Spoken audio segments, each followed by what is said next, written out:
I assume you guys are aware that there's a lecture you have to watch on formulations that I'm not doing live. It's recorded. I just want to emphasize that in case you missed the notice. You guys are all aware of that, right? Correct? I guess I did it a few times. Did you guys watch it yet?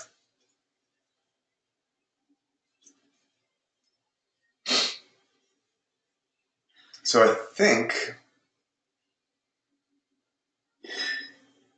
yeah, that's wrong with me and my daughter. My son was there too, but he wasn't being filmed very much because he was sick. I'm glad you like the videos. It's kind of humorous.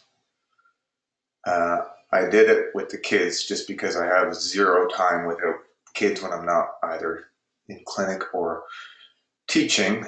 So the only time I get anything done is if I have them around. So it's a good activity for them. A little chaotic, but that's life with kids. Okay, before we start, do you guys have any questions?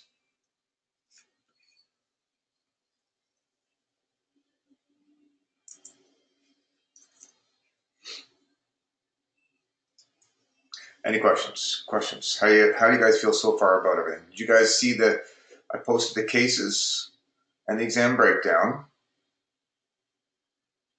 Did you see that as well? We saw, thank you. So here's the exam breakdown.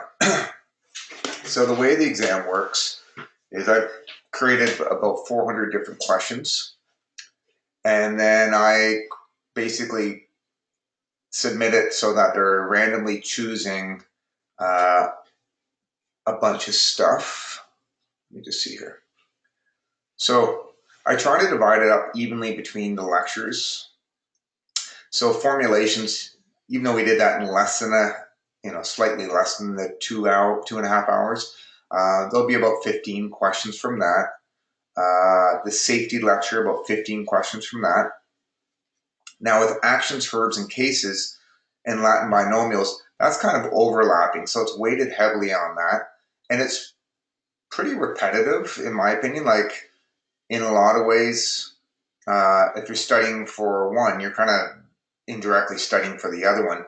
So I think the final exam should be significantly easier than the other exams. So hopefully that goes well. So about 15 questions on actions, verbs, another 15 questions on that. There'll be some cases where I might ask you which of the following combinations of actions or verbs would be best indicated, or what what might you want to put in the formula. And then Latin binomials will be 6 ones, and I'll go through that in a second, okay? So what we'll do today is I'll start off by doing the cases, and then with the time remaining, we'll go through and go through some of the other things, just sort of emphasize some things if you have any questions. And I think it should be useful for you guys. The other thing, I don't know whether or not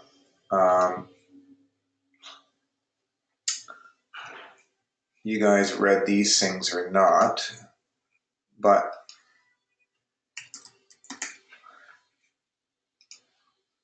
I believe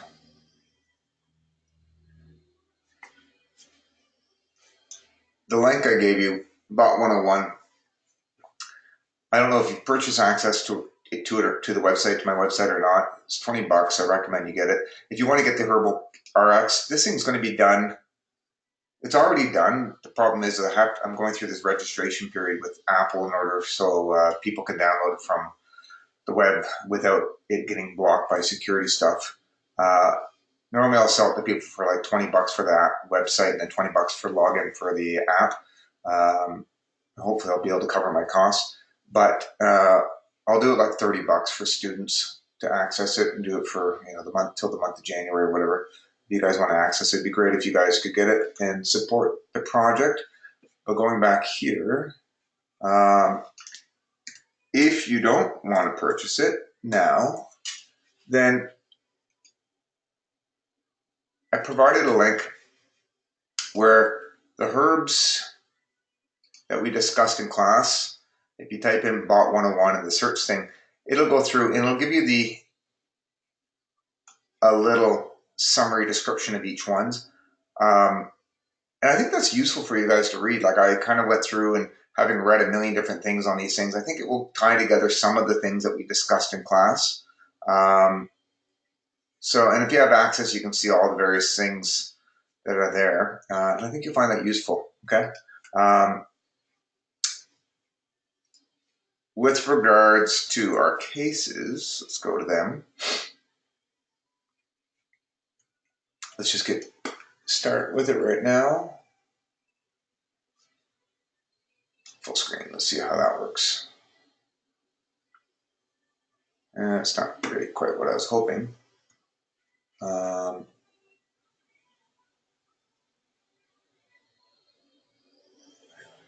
Draft. Yeah. None of this is working how I want it to work. I don't know what. Print layout, notebook layout. No, I don't want that. Sorry, I gotta kind of that off. Master document. No.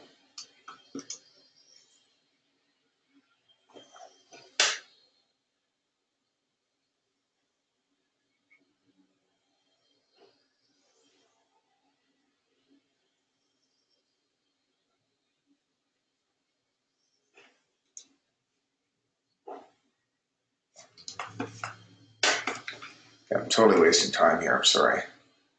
Draft. Okay, I don't know why it's. And I'll do it this way. Okay, so first case. I hope you guys had time to go through these in advance. So here we got a woman, her name's Sally, a 35-year-old woman complaining of digestive issues. So what we could do is we look for the symptoms she's experiencing. We try to figure out what's going on. So she feels bloated daily. So before we go any further, what types of things do you think could make someone feel bloated? I want to see if you guys can give me a little bit of input here. So bloated, what would make someone feel bloated? So the first couple cases we go through is going to be a little slower, and then it'll speed up, okay? Bloated. Anyone want to write? If you're watching, put it in there. I just got to get it. It's a full screen. There we go. It's better. So I would say food sensitivities, refined sugars, check. Yeast, food sensitivities, overeating, processed foods, bacterial infection. So I would agree that there could be some kind of infection, some kind of food intolerance, some kind of gas-producing bacteria. Those are all good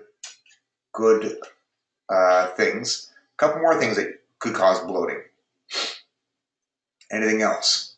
So let's say if you have a normal person who, nobody's normal. Let's say if the person does not have food sensitivities and does not have, everybody has food sensitivities. Let's say it's constipation. That's what I was looking for, Sabrina. Thank you. So we got food sensitivities, which could cause constipation, which you could have an infection, which could also cause constipation. But constipation could be a common thing. Anyone who hasn't defecated for a few days could start getting bloating and not feeling well. The other thing is if you're not fully evacuating the bowels daily, so you're going, but there's a backlog of a few days, that would make you feel bloated. Also, if she had a diet that was high in, let's say, kidney beans, and she just was having troubles breaking down the fibers in it, and she just bloated from a vegetarian diet, that could also be an issue. Not everyone who's a vegetarian would get that. Stress.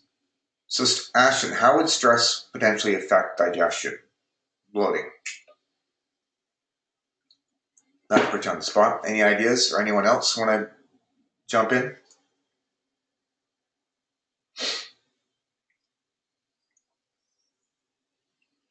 Yeah, it could cause dysbiosis in the gut flora, probably indirectly. I was thinking more it would just suppress digestion so that there's more of a sluggish digestive picture. Yeah, digestion slows down. You got it, Lindsay.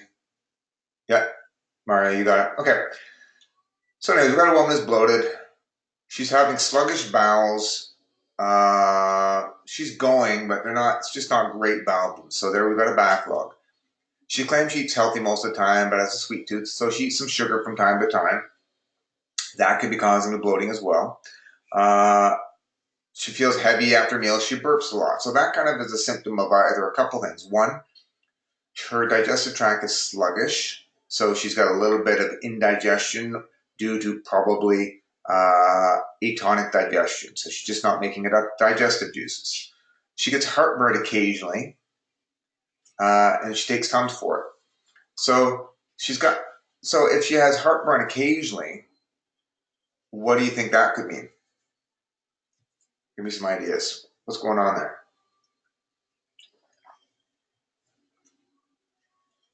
Any thoughts?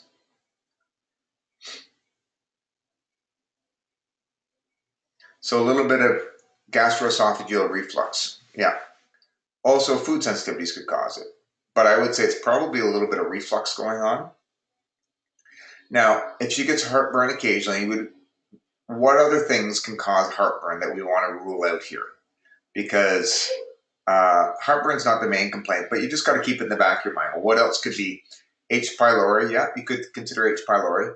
I would think that if you had an active H. pylori, that it would be more likely to be kind of a constant thing. I think a lot of people have H. pylori that may be asymptomatic. Like if you 50% of the world or something like that has H. pylori in their guts, but most of the in developed areas. So even healthy people in Canada who don't have heartburn could potentially have H. pylori, around the gut. I would say SIBO would probably, like if you had some methanogenic bacteria in your small intestine and you're getting a lot of burping with meals and a little bit of reflux, that would all be the idea. The whole GI tract is slowed down. Also, spicy foods, bang on there. Xavier, overeating, drugs, you got it. Hypoactive stomach, low stomach acid, low bile release. Yep, drug and alcohol use. Yeah, you guys got it. So you guys are nailing it. So, in general, low Dr. Fakara, you guys may not have learned about this yet. This is just a simple little acronym that's often used when you're gathering information from patients. So when I'm charting, I don't necessarily lay it out like this. When you're doing a case, it's a lot more fluid. So you kind of, depending on what the patient says, you kind of go from one thing to the next. But if you wanted to, you could easily write down location, onset, duration, radiation, frequency, intensity, character, associated symptoms, relieving, worsening. Do it that, like you could lay that out and just fill it in as you go. But in my mind, I usually do this, but I don't necessarily ask every single question when I'm taking my case like this, okay? So where's the pain located? Lower left quadrant. So that's the large intestine, sort of the descending colon. That's most likely she's got something bugging her in there. I'm assuming it's stool, sluggish bowels. Started about 6 months to a year ago. Most days she gets it. Sometimes you'll get cramping pain. So cramping pain is usually resulting when something's bugging the smooth muscles. If the smooth muscles can't function the way they want to, it starts to cramp up. So if you had some kind of obstruction there or some kind of physical mass, and that could be stool or it could even be colon cancer, and God, hopefully not. It could also be other conditions like diverticulosis or diverticulitis might cause some of these symptoms. Also, just as an aside, when someone gets bloating, just because we're talking about digestive issues, in the back of your mind, things like ovarian cancer, it's in the back of my mind. So if I have a woman who's got constant bloating and it's a little bit more, maybe not to the left, a little more central, or if it hasn't resolved some of the other things I'm doing, it might be in the back of my mind. I might, ask to follow up with that. The pain's not too bad. It seems pretty annoying, but 3 out of 10. 10 is the worst, so it's pretty bad. Dull, bloating, pain mostly, with sometimes cramping, stabbing. So the cramping, stabbing type of pain is when smooth muscles get irritated, and that's when they start to cramp up or get that stabbing pain. It's not too severe. Like if you pass a gallstone, you pass a kidney stone, you're going to have a 10 out of 10. You know, that's how bad that type of pain would be. Like people are like, oh, or it's like it's 11 or a 12. Okay, so she get a little bit of gas with it. So you know, some things might worsen it, like dairy. So I'm thinking she's got food intolerances going on, a little bit of sluggish digestion, a little bit of sluggish bowels. So what herbs would we potentially want to put into a tincture that would help with this person? So give me some ideas here. So, or actions, sorry, give me actions. Don't give me herbs yet. Or, yeah. So a bitter, yep, you could certainly give a bitter.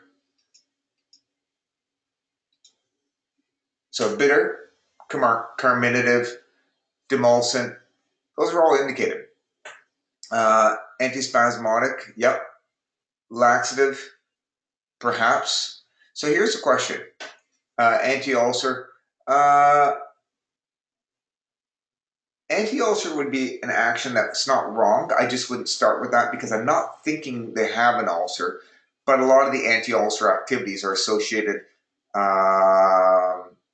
with some of the things that we want. So anti-ulcer, probably it wouldn't be high on my list of things to give at this point in time, but it's, you know, it may not be wrong. I'm trying to, you know, it may not be. So it's the other things that came first are more likely to be indicated.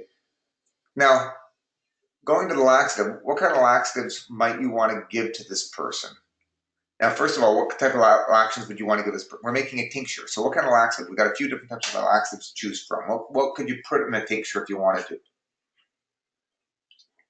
to? You could put a stimulating laxative like aloe resin. Yeah, you could. What else would you do?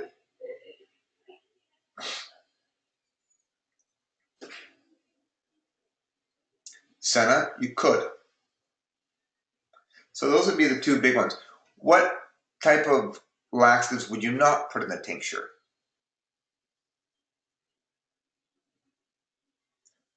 Flax. I know what you're talking about. You mean flax, but yes, you're correct. Bulk laxatives, osmotic laxatives, I wouldn't put them in a tincture. They just wouldn't work that way. You'd have to get drunk off the tincture before it would have any effect. So in this case,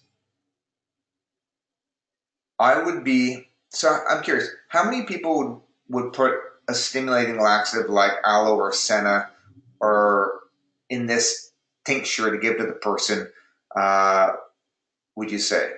Just curious, how many people would decide to put a stimulating laxative?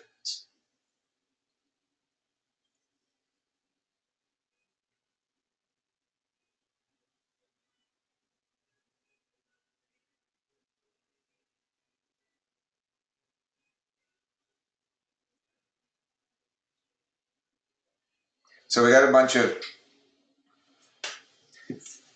so we got some different responses. So we got some people that would say, no, I wouldn't. I think I would try other things first. Someone said, well, maybe a small amount. We got some no others. Maybe Senna. Sarah comes in saying yes with confidence. Other people are saying maybe not. Isn't it more for acute? So I would say what I would do is not put it in at this point, but it's not necessarily wrong to. Like you could. I just wouldn't. So I'm not saying it's wrong. This is not. It's not what I would consider to be the best thing to do right off the bat. Now you could argue that well, you just want to get the person to feel better, and so if you get the bowels to evacuate for a week or so, totally get things purged out, and then start with other things after that. Yeah, you could do that. So you totally could do that. What is the concern with giving Senna? Let's say if you wanted her to be on the tincture for like a month, what would be the concern? or any kind of stimulating laxative. Dependence, you guys got it. So I'm probably not going to do a stimulating laxative. I would get them to have a bulk laxative potentially, even just by giving that healthy breakfast with the fruit, nuts, and seeds that has a significant amount of fiber.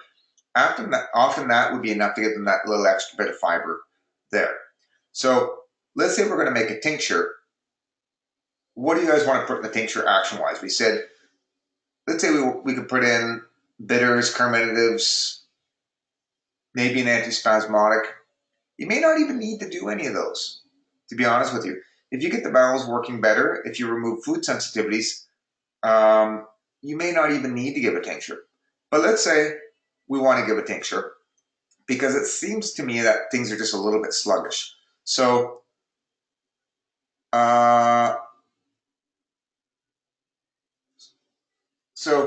Laura mentioned something here. Laura said that Senna could cause more cramping. And I'll comment on that. So if someone's acutely constipated and they're getting a lot of cramping, if you give Senna, you could cause a little bit more cramping acutely, but then you get rid of the cause of the cramping, which would be that, sluggish bowels. So I wouldn't be overly worried, because if it was an acute constipation, I would just give them the Senna and say, here's some things to neutralize the cramping. So let's say ginger. I think you could totally give ginger. Now, ginger would be indicated for this. Why would ginger potentially be, what could be a problem with giving ginger to this patient in this format? Give me 2 reasons. So, issues with heartburn could be. And so the ginger could be a good choice, but it could aggravate our heartburn. So it's not wrong to do it, but you might want to watch out. What's another issue with ginger? So the heartburn would be one issue with it. It's spicy. And if you have tincture form, because the alcohol really does a good job of dissolving the gingerol, which is the spicy pungent component. If it's in a tincture, you might want to just take a little drop before you hand it to your patient, because I've made the mistake of putting it in there. And also cayenne as well. Cayenne we didn't really talk about a lot, but I've used it in tincture form before, and the person just can't take it. It's just way too spicy. And it's hard because, there is variability between batch to batches of gingers. There's variability for what people can tolerate. So although I've used it in formulas, I've aggravated someone. So I would say you could use ginger, but you might want to be on the low end of it. So I'm going to go over here. Let's go. I'm going to make a new tincture up. So I'm going to use my little tincture calculator. So first thing I want to use is gentian. So I'm going to throw that guy in my formula. I'm going to zip back over here. What about wild jam? You could. So is wild jam wrong? No, you could totally throw it in the formula because of the cramping pain. It's an antispasmodic. It would be safe to use. I probably wouldn't be my first choice, but it's not wrong. Because it's just as right to include it as not to include it. So if the person's prominent issues were saying, I've got cramping pain, and that's really what I need you to help me with, you know what? Giving her a formula that lasts a week or two that has a little bit of antispasmodic like wild gem wouldn't be a bad thing to do. So we got some chamomile, some fennel, anise. You know what? I like chamomile. I'm going to throw a little chamomile in here. Throw that in my formula. Throw a little bit of fennel. We don't need that. Fennel and chamomile, they taste kind of nice. Sure. You could totally do that. You could get them drinking more prunes and prune juice. Yep, that would be fine to have that osmotic effect. So you could have, that would be not in the tincture, obviously. I know you weren't thinking that. I assume you weren't. So far, if we have the gentian in the formula, and maybe valerian. Did we talk about valerian? We didn't talk about valerian, but you wouldn't be wrong to do that. You could throw that in there because it has a calming effect if we thought there was a stress component. But we do have that covered a little bit with the chamomile. So, any other herbs? So this is going to taste pretty bitter right now. Got a little bit of reflux there. Yeah, I like what you're talking about. So, small amount of licorice. Let's do that. I think that would be a nice, that would be a nice thing to do for the patient. It would just kind of help to make it a little bit more palatable. Okay. So we got. How about slippery elm, demulcent for heartburn? So that's not a bad idea, Lindsay. How would you want to give them the slippery elm, Lindsay? Just to put you on the spot. Well, that's true. Not everybody likes licorice, but if they don't like licorice, then they're not going to like the fennel either. So you could do a cold water infusion. You could even do a warm, either way. But you could add a little bit of cold water. And if you were to use slippery elm, we would not put it in the tincture because it wouldn't have an appreciable amount. You could do it as a tea. You could also do it as capsules. And if you did it as a capsule, or as, let's say if you added 1 or 2 teaspoons to a glass of water and had them sip it throughout the day, then the benefits of doing something like that is you get a bit of a bulk laxative approach, and you get some of the demulcent effect that if they had heartburn, then it would be an issue. Laura likes St. John's wort for spasms. I've never used that for spasms.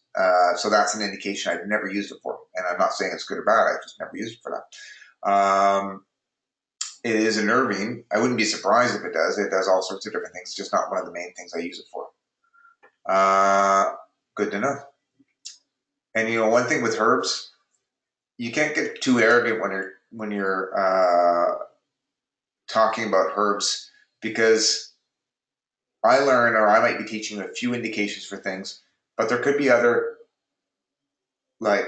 off-label indications for these herbs, or some other herbalist from a different region or a different culture might use the herbs for something else, and that would be totally indicated. Okay, so I like how our herbal formula is coming together. So the gentian's going to have your digestive bitter. It's also going to have like strong cold dog, choleritic, stomachic effects. Chamomile, it has an antispasmodic effect and a bit of a carminative effect to it. It also will help to any kind of damage, any kind of inflammation, it will help with that. Decreases cramping pains. The fennel has a good antispasmodic effect. It could aggravate the reflux potentially. Okay, and licorice, it would help increase mucus. It has some anti-inflammatory effects. So what I might want to do is let's bring. So watch. I'm going to put my fennel down to the lowest dose. We'll put the chamomile down there as well. And then we'll just do on the little tincture calculator, adjust the dose. And so it would say basically this formula, for it to be effective, you would have to give 1.5 teaspoons per day. I don't like to give that much. I want to make it nice and easy for the person. So let's bring the dose down on the gentian. Because it's so bitter, I'm going to put it on the lowest end. You know what? I'm going to put everything on the lowest end. Just because it's not that bad. We'll try to save her some money. Adjust the dose here. So here we got 1 teaspoon before meals would basically help her, okay? And if we scroll down here, if we want to put it in a bottle, let's say we want to use a 100 ml bottle. It does a little breakdown here. We'd have some chamomile, some ginger, some fennel, some licorice. It tastes probably quite pleasant. And if they did it exactly how I told them to, assuming a teaspoon is 5 mils, although a teaspoon could be 4 mils as well, this formula is going to last roughly 1 week for them, okay? So Amanda's asking me if you have to have a dark bottle for tinctures. It's advisable because sunlight can denature certain phytochemicals. So just like, in theory, beer should come in brown bottles. Otherwise, the hops will get oxidized or will be damaged by the UV light. There's a compound in it that will make it go skunky. So skunky beer is from sun exposure and when it goes bad. And so clear bottles like Corona is more likely to be skunky.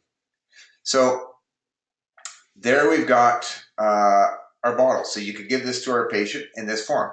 Now, that's how you basically compound your formula. Now, in reality, she could probably take a little less than this because the gentian's pretty strong. Both the gentian and the chamomile have bitter properties. The chamomile and the fennel have overlapping carminative effects. So I bet you if you just told her like to do half a teaspoon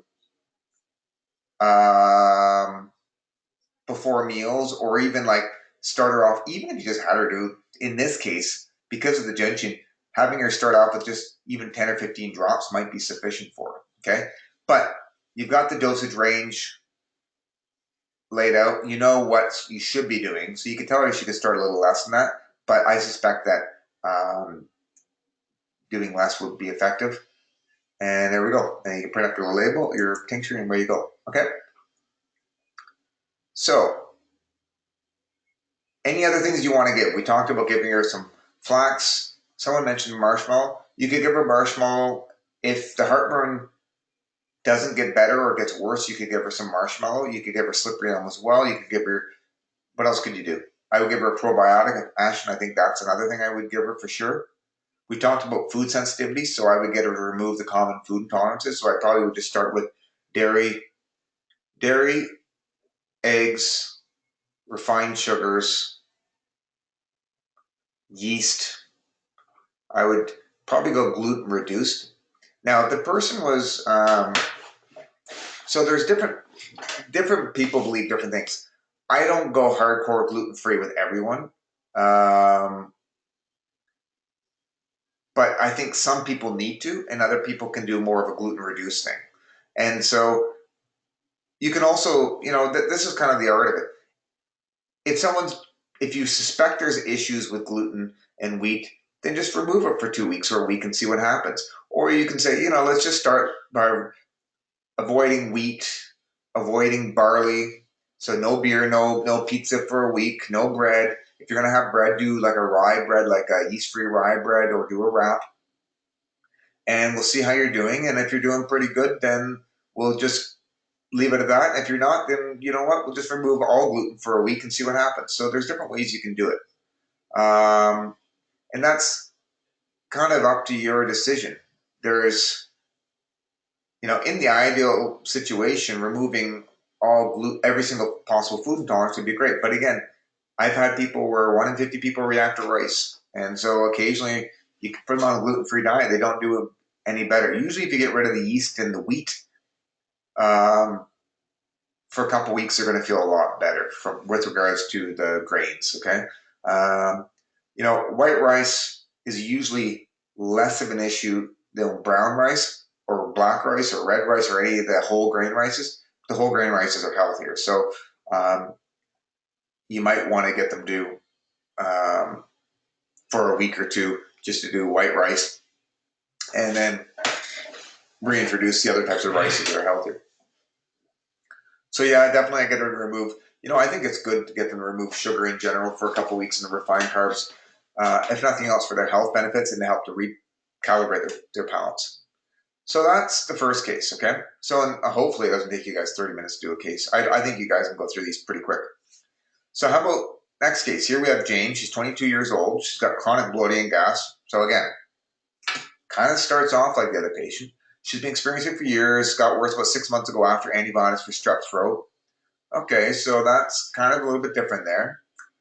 She's in excellent shape and has normal weight. She claims that she gets her stomach protrudes. She gets like abdominal distension, makes her look pregnant after she eats. She sometimes gets loose stools and occasional diarrhea with cramping when she eats lots of sugar. She often feels worse eating bread and drinking beer. So there's a whole bunch of different little things going on here. And I think this is, the first case and this case are both bloating cases, but there's potentially different causes. I mean, they could be overlapping causes, but more one cause is sort of predominating here. So general pain in lower abdomen started a few months ago, 1 to 2 hours a day she gets it. There's no other radiating pain like into the shoulders or anything like that. She gets it most days. It's pretty significant, about a 6 out of 10. Dull, bloating, distended feeling, occasional diarrhea, stabbing pain, bowel movements often help, but not always. Worse with sugar, beer, and bread. So someone's saying SIBO, someone's saying dysbiosis, someone's saying gluten intolerance. You know what? All those things are right. All those things are right. Candida is kind of what I was. Candida is kind of what I was leaning towards in my head. Whether it's Candida or whether I think it's fair to say dysbiosis, and dysbiosis is going to cover Candida, and it's also going to cover SIBO as well because it's a type of dysbiosis. And with the worsening with the sugar and the beer and the bread, that's because of the yeast component in the beer and bread, and the sugar. The sugar is feeding probably the yeast in the gut, and the beer and bread contain nutritional yeast or baker's yeast, or not nutritional, baker's yeast or brewer's yeast, and that's maybe a cross-reactivity. IBS, that would be a correct diagnosis as well. I mean, IBS, your working diagnosis could be IBS secondary to dysbiosis caused by yeast with a food sensitivity on top of it. I mean, that's what it is, in my opinion. So, what actions do you want to give to this person? Let's make a little list of actions here.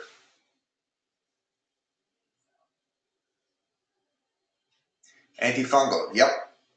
So we got antifungal, antimicrobial, got you there. Carminative, yep. Carminative, yep. So those are right. What else do we want to do?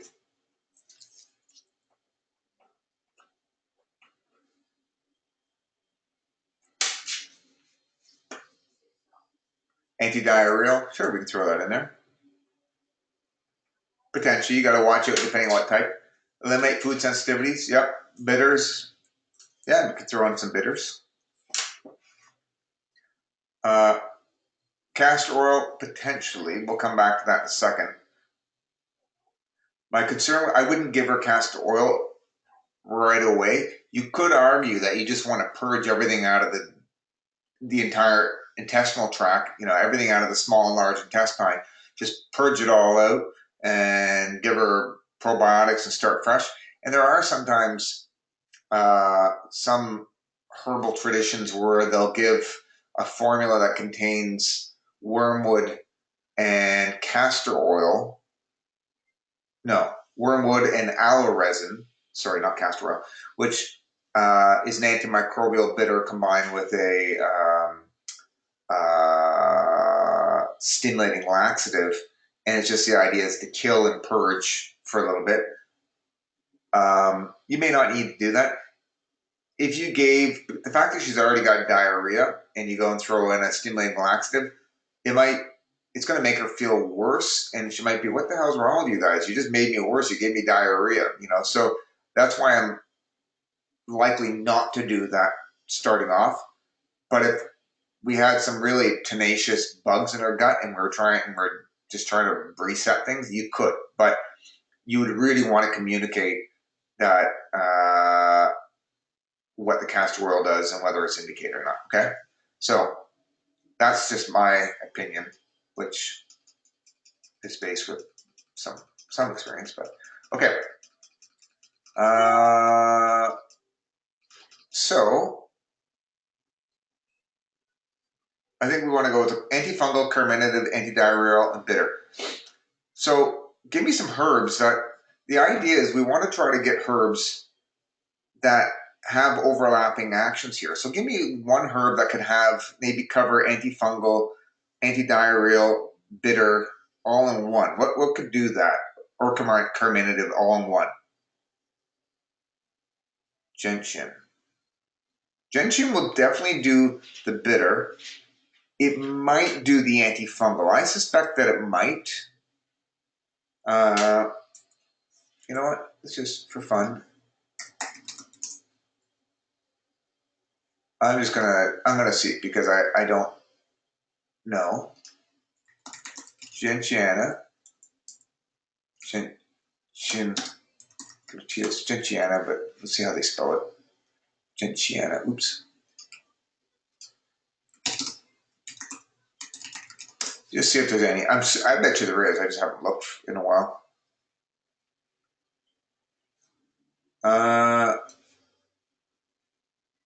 So these are different. A lot of these.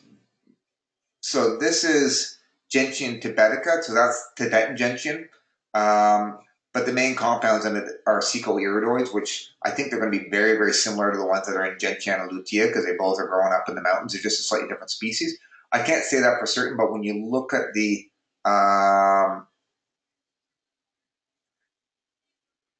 it doesn't talk about, a lot of these are different varieties, but there definitely are some antifungals coming in with the secoiridoids from other varieties. So there's 4 different varieties, and these are all used in herbal medicine.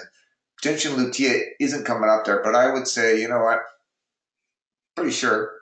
What about wormwood? Artemisia absinthium. I know that some of them would. Oops. Let's get that. I'm pretty confident wormwood does. We'll just check it here just in case. So there may be, I remember we were looking at this once and there's some essential oils in there. The nice thing about the wormwood, and I would go with the wormwood as one of the herbs, because you got the bitter, you got an antispasmodic carminative action, you've got maybe the antidiarrheal has some anti-inflammatory effects as well. So I would say let's throw that. Okay, let's make a new tincture. And let's go with diarrhea and candida. Let's just say it is candida. So let's throw in some wormwood in here. Boom. What else we got here? Chamomile. You know what?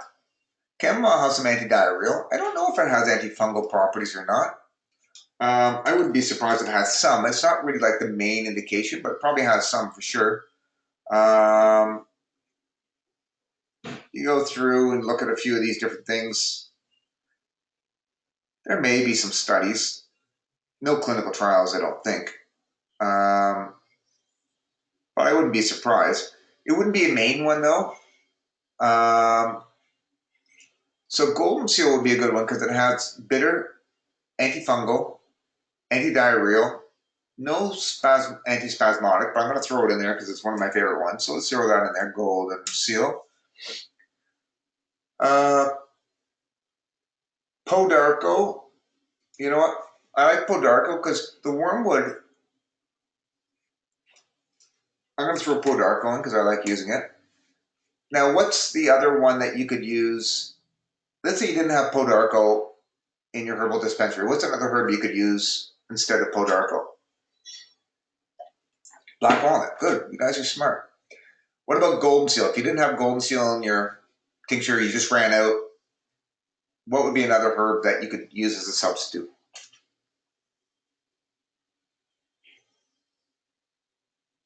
Barberry. Good. Now, another thing is you could use garlic, Laura. I don't use garlic in tinctures that much. I usually use like a capsule, but yeah, you could totally use a capsule version of this. You could use it in tincture. My concern is that the main antimicrobial in garlic may not be stable in tincture form, and I don't know that or not, but I think it's not. So we got the Podarco, we got the worm, we got golden seal. You know what? Let's throw the gentian in there too. I think that would be fun to do. Now there's something, someone said ginger. Ginger you could use. Ginger does have some antimicrobial effect, or antifungal effects, I remember reading.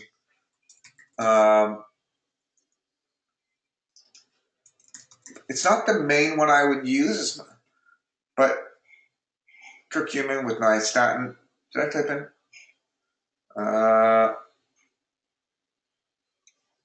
So some of the essential oils in the ginger have some disrupt biofilms and have some positive effects. It's still not my main additive potential of ginger starch and antifungal potency of honey against skin. So I like to go through. I mean, I look at studies. You don't have to do this. It's not. Its primary indications is not an antimicrobial. It's more of an antispasmodic and stuff like that. And so we're trying to go with the bitters and the antimicrobials. Now, the fennel. Sometimes like things like phenyl anise are good. It may have some biofilm disruption effects just because of the essential oils. It would have a carminative effect. There's a bunch of stuff showing some benefits with the essential oils. So should you put it in there? You could. I don't know how significant antifungal it is. It would give them some of the antispasmodic and carminative effects. I'm just curious to see what the best one is.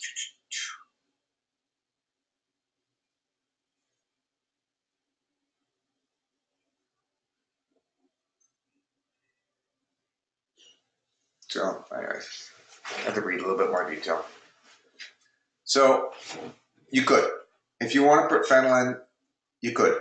The other thing you could do is you could do, what's another, let's say if we didn't want to waste, so what I would do in this case is I might be happy just with that combination there. Or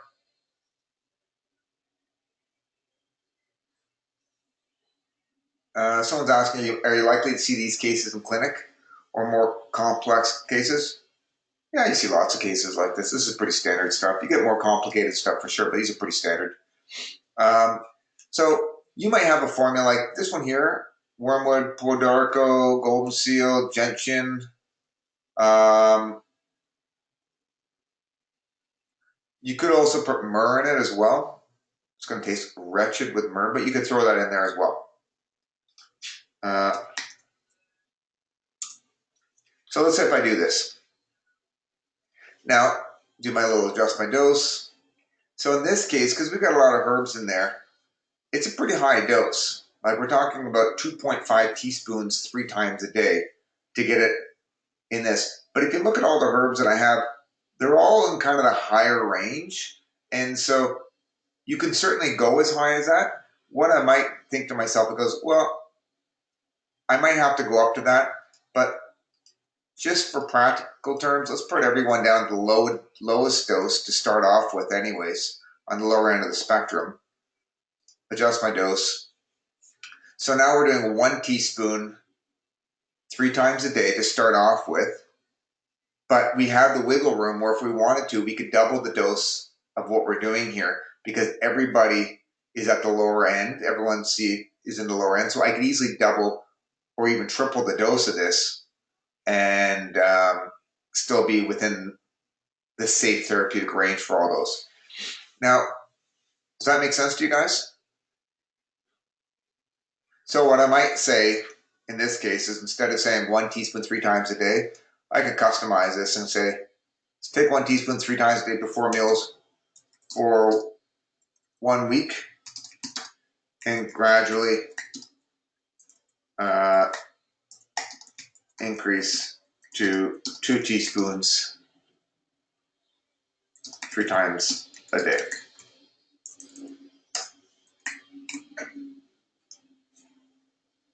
So does that make sense to you guys why we might try that? So wormwood, what are the main actions associated with wormwood? Give me a couple of the actions, the big ones.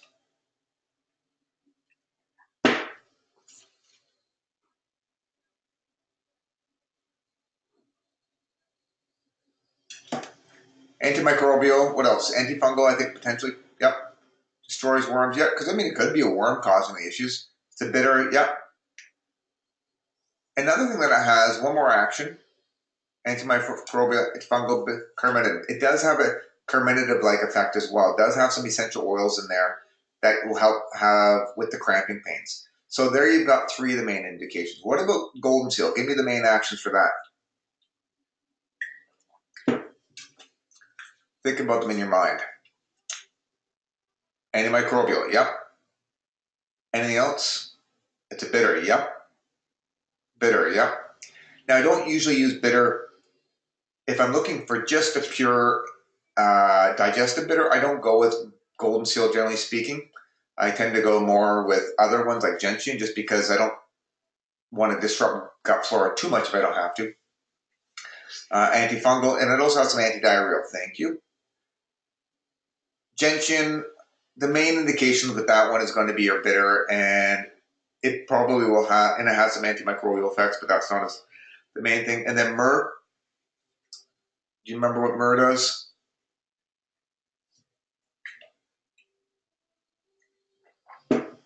Antimicrobial. It's primarily antimicrobial. You got it. Okay. Now here's a question. Wormwood. What are the main active ingredients in wormwood? Do you guys remember? I don't worry about spelling. Anyone want to venture to guess? Sesquiterpene lactones is what gives it the bitter property and the main antimicrobial effects. And, oops, I lost my mouse. It does have the essential oils. Those are the 2 main things. Good. So sesquiterpene lactones give it the bitter. The thuone is in the essential oil component. That has some antispasmodic effects. Now, what condition would you not want to give wormwood to? Give me at least one condition, or 2 if you want to. Or would you be cautious? Oh, pregnancy? Yep, bang on. Pregnancy. Okay, so pregnancy is one thing. Give me another. EPI. I know what you're getting at. You're good. EPI is maybe you're missing a few letters there. Epilepsy. Yep, there they all are. So epilepsy, ulcer, pregnancy are all things that I would either not use it for or use it with caution. Okay. What about golden seal? What conditions would you want to not give golden seal to? Same, almost the same. So pregnancy, no good. Ulcers, no good. Epilepsy, I think you'd be fine with that. I don't know of anything. What about podarco? Oh, sorry. What are the main compounds in golden seal? What did we say they were?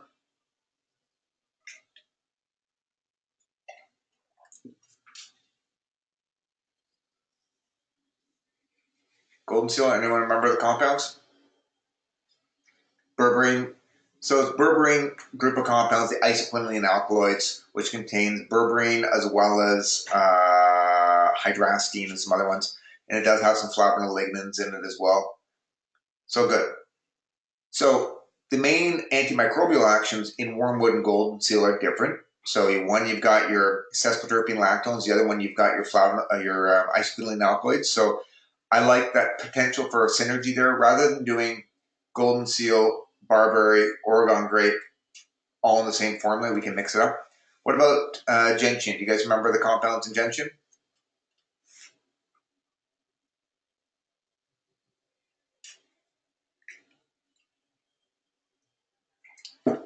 Secoiridoids.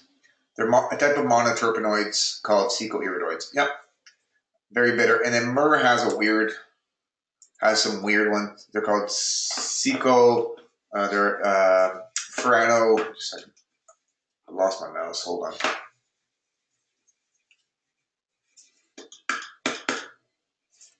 There we go. These Ferrano-sesquiterpenoids are kind of weird ones. So they're kind of unique too. So the reason why I like this formula is that you have phytochemicals that are all different classes. So in my mind, I think there's potential for there to be a cumulative or a synergistic effect. And that's why I go with it. Yeah, type of oleoresin. You got it. Okay. So how would I dose that for this patient? So I would give them that form, like say, do 1 teaspoon 3 times a day, do it for a week or so, see how you're making out, get them to avoid the sugar. I still get them to remove common food sensitivities because they probably have some, even though they've had this longer, it may not be the primary thing, but they may have, if they have like a yeast overgrowth secondary to antibiotics, or if they've got a lot of antibiotics and their gut's been getting inflamed and having issues, then it could just be that their guts are inflamed and they've started to develop more significant food sensitivities. They may have always had some, but now it's been amplified by maybe you get a little bit more leaky gut going on, and that's made them more sensitive to foods that they've always had an issue with. Okay. It's 10:30. Let's do a washroom break real quick, and then we'll just keep going through these cases. We're doing pretty good. The first few cases go slower because that's the way it works. And then we'll have some, these ones will go a little quicker because there's some overlapping stuff. So take a 10-minute break, and I'll see you back here shortly, okay?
Let's get out my email here. Okay, you guys ready to go?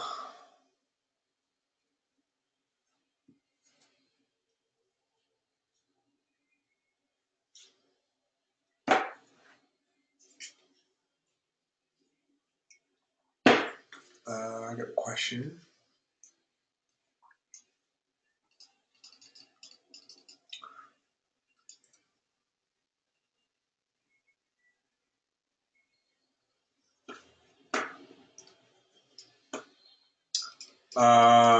Sabrina's asking me question about the GI conditions lecture. Is that lecture only going to be tested in the context of knowing how to identify those disorders in cases? It's more of like on the exam, what I would do, like those are examples of how to work up a case. So I might give you a case like one of these I'm describing here, and you choose which of the following actions is most indicated for this patient. Is it A, bitter antimicrobial demulcent stimulating laxative, B, whatever it may be. So that's kind of how it is, or what herbs would be associated with, would be best for this case. Things like that. So, I mean, it's all useful stuff. I don't know. You don't need to memorize the charts or anything. I don't know what you mean exactly. If you're out there. So I'm not going to have to identify gallstones. No, God, no. You wouldn't have, so you wouldn't have to know. Well,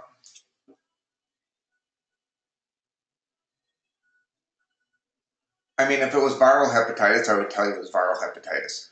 And I don't think there's any viral hepatitis cases on the exam. But you might have to know like the difference between someone like it's not a definitive thing because you may not know exactly because you don't have all the lab work. So if someone comes in with a liver issue and they have a bunch of symptoms going on, you could use those symptoms to determine what herbs to know. You may never know exactly what the diagnosis is. You're not going to have to say, does this person have A, fatty liver, B, gallstones, C, viral hepatitis, or D, a stomach ulcer. Indirectly, you might have to know that, but you wouldn't have to directly know that. So the exam is based on identifying herbal actions and herbs and also knowing that kind of thing. Anyways. So here we got another case. So here we got Steve. He's complaining of heartburn. He occasionally experienced it in the past, but it's getting worse. He typically gets it 2 to 3 times per week. In the past few months, he's been under a lot of stress. He normally eats a pretty healthy diet. He's eating more fast food because he's working a lot. He's too busy to cook. Tends to get heartburn at night when he's laying down on the couch after dinner. Occasionally wake him up at night if he eats late at night. He often does not feel like eating, and when he does, he gets lots of burping with meals. Sometimes he'll get some regurg in his mouth when he burps. Spicy food and tomatoes make it worse. His slightly elevated cholesterol and blood pressure. His doctor has ruled out H. pylori, the infection, and they gave him proton pump inhibitors. He does not take any medications and drinks alcohol occasionally. So the pain's mostly in his epigastric region, which is right at the sternum. Started a couple months ago, lasts for about an hour or more. Sometimes he'll get shoulder pain. Frequency gets 1 to 2 times a week. Intensity is about a 2 to a 5 out of 10. Mostly burning pain. Actually, the shoulder pain you should get rid of. Ignore this. I mean, it could be there, but that's not what I was aiming for. That's a little misleading there. Sometimes he gets bloating, burping, and bitter taste in his mouth. Relief with antacids. Worse with fried foods, eating late, and everything else. So, what actions do we want for this guy, do you think? What actions in a tincture? Stomachic, yep. What else would we want? Carminative, maybe. That's getting a little bit, that might be getting a little bit riskier. Demulcent, yep. Anything else we want?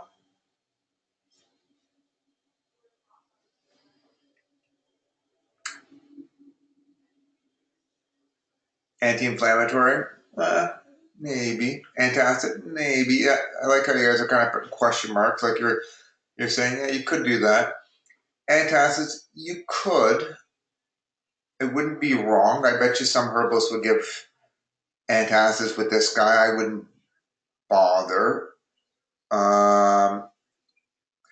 Low stomach acid would be the problem. Yeah, I think so. I mean, right now his doctor gave him prescribed him the proton pump inhibitors. Although I kind of said he does not take any medications, even though his doctor prescribed it to him. So he's not actually on the proton pump inhibitors, but his doctor prescribed it. Okay. Yeah, you could do something to lower cholesterol. I wasn't really thinking that, but you totally could do that as well. So someone's asking, question mark, I mean, they're not saying it with a lot of confidence, which is obviously not what their first thing is. Could you give an astringent or anti-ulcer herb to him? I would say I wouldn't bother making that the main indication because I don't think he has a stomach ulcer necessarily. They've ruled out H. pylori. He's not taking any medication. So I don't think he has that. I wouldn't bother giving him the astringent. It wouldn't be the primary indication. Laura, with confidence, said I would give gentian. Yeah, that's what I would give too. So I would say giving him a digestive bitter would stimulate digestion, help tighten up that lower esophageal sphincter, help get food to descend. If he's under stress, probably he's got a little bit of atonic digestion going on. He's got a little bit of reflux happening. Even though he gets, I think he's got some bloating going on. Let me see. He's getting the heartburn at night. He's getting lots of burping going on. And so that's kind of a concern. So I would say giving him a pure bitter would be good. Now, a demulcent, how would we want to give the demulcent potentially? Any other ideas?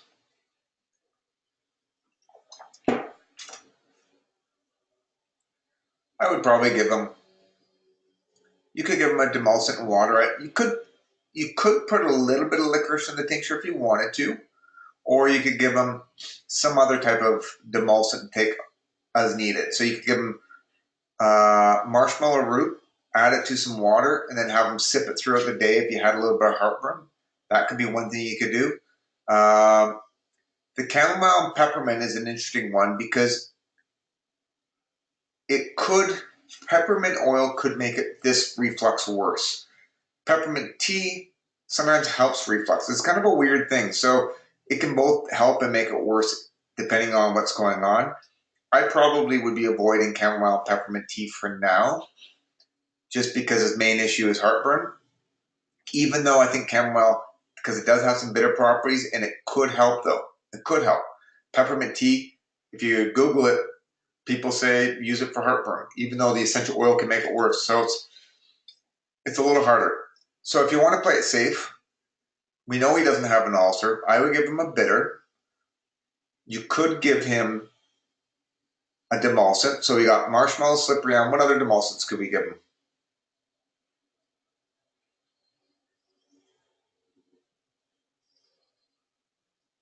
Anyone know? Marshmallow, licorice, and what's the extract with licorice that's safe for blood pressure? That's why I said he's got high blood pressure. DGL. Okay.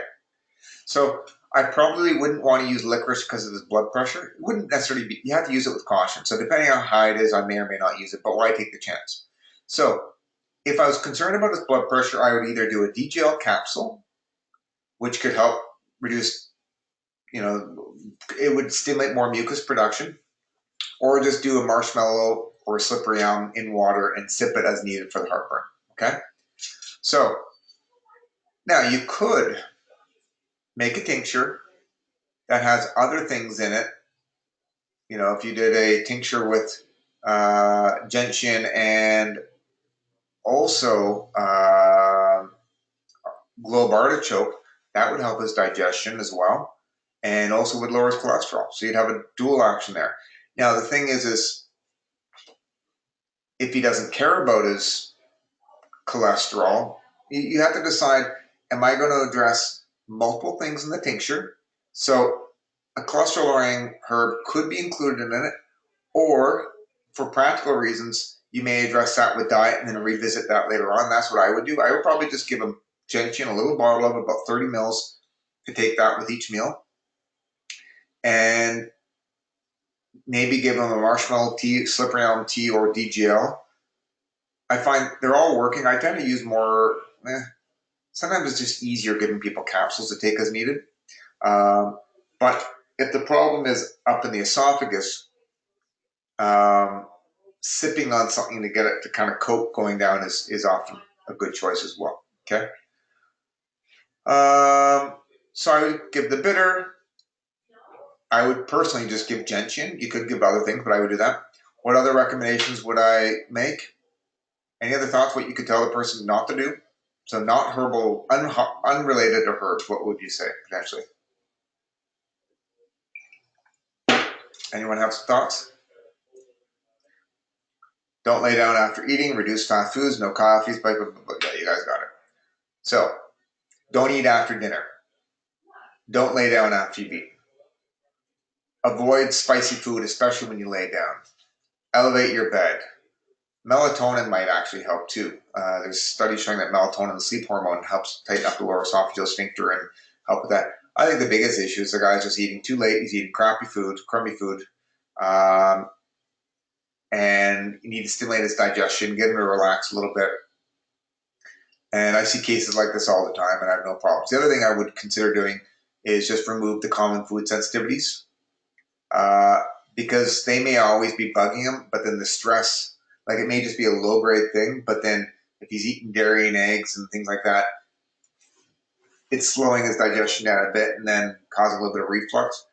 And then in addition to the high fat and everything else. So you may want to avoid some common food intolerances. I wouldn't go too difficult. Like I wouldn't do gluten-free. I would just say, do your best to avoid sugar, avoid the whey component in milk. You can have a little bit of cheese, just don't overdo it. Avoid eggs. Don't have them very often if you're going to have them. Watch out for the spicy foods. Watch the gluten, watch the yeast. You can have some, maybe try rye bread. That's probably what I would do. What could aggravate his heartburn? I think we mentioned a few things. Any other things? Fatty foods would be one thing. Don't snack. Yeah, that's what I would do as well.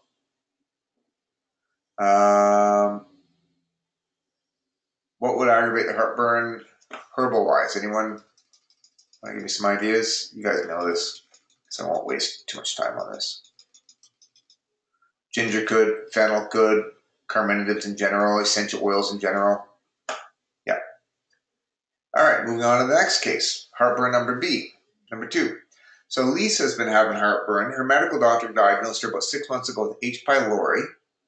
So she has a stomach ulcer potentially. She took antibiotics, some acid-blocking drugs as well. That helped for a while, but it seems to have slowly come back. So maybe she was resistant to that. She wants to try a natural approach before going back for more antibiotics. So this would be a case where, I would feel comfortable doing some herbs and trying to get them to do better, okay? So she's got pain in her stomach, 4 months, sometimes gets shoulder. Why do I have that? That must be no shoulder pain. Get rid of the shoulder pain. Sorry about that. Daily, the intensity is about a 2 to a 4 out of 10, so it's kind of a burning, stabbing, gnawing pain. She gets bloating, she gets burping, nausea, loss of appetite. Gets better with antacids, Pepto-Bismol, worsening if she's eating food in general. So, what are the actions we want to have primarily for this one? Anti-ulcer. Laura's asking, is the shoulder pain gallstones? Yeah, it's gallstones. It just was a copy and paste issue probably. I mean, she could have gallstones along with this. It could be shoulder pain, could be that. So, anti-ulcer, vulnerate, anti-emetic would be good. Anti-inflammatory, yep. Any other actions? Bitter. Caution with the bitter, because if she has an ulcer, watch the stomach. The bitters you got to be careful of, because if she has a stomach ulcer and you increase stomach acid, it can aggravate it. However, if you're trying to treat H. pylori and stuff, you could still have to deal with it. A demulcent, yep, you would want a demulcent. One more thing you want here that you guys haven't mentioned that would treat the root cause of the problem. Antimicrobial. Good. So, we got a lot of things to choose from. So let's start. Anti-ulcer. What herbs do we want to use there? I'm going to go back over here. And I'll go H. pylori.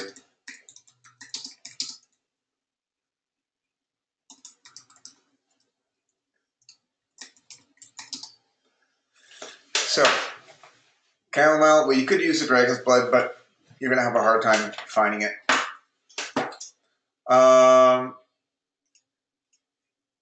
So, you know what? Chamomile. You know, you can use chamomile in your tincture. So let's throw that in there. Meadowsweet. Let's talk about that. That's another good option there. Dragon's blood, you'll never be able to find it, so we're not going to use that, but you could. English plantain or greater plantain.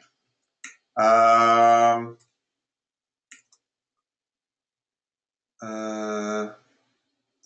think I called it ribwort. There we go. Ribwort, you could use that as well. You could use, what else would you want to use in this formula? So we've got chamomile, meadowsweet, and ribwort all have anti-ulcer properties to it. They'd all have good vulnerary effects. Both chamomile and meadowsweet reduce stomach acid a little bit. So we got some vulneraries covered. We've got an antacid covered. Meadowsweet does have some H. pylori, anti-H. pylori effects. Myrrh is an antimicrobial. Hi Madison, you've been quiet all day, but I like your suggestion there. Good job. Yeah, let's throw some myrrh in there. What else would we want to include in the formula potentially? DGL, not in the formula, but yeah, we want to include some DGL. You could potentially do that as well. You could do DGL. I could put licorice in the formula, which would be totally indicated, which would be great as well. So let's put licorice in there. I'm running out of things. Now I've only got 5 herbs I could throw in my formula. Potentially you could add more, but the problem is, oops. The problem is,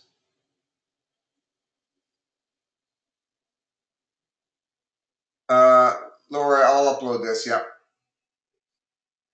I hope your daughter's surgery goes well, but yes, go ahead. I will upload this so you can watch later.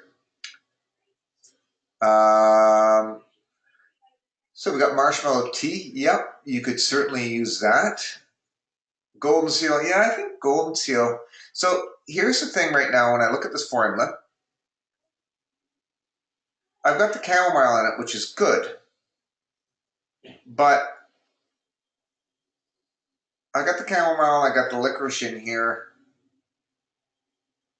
But I'm kind of running out of room.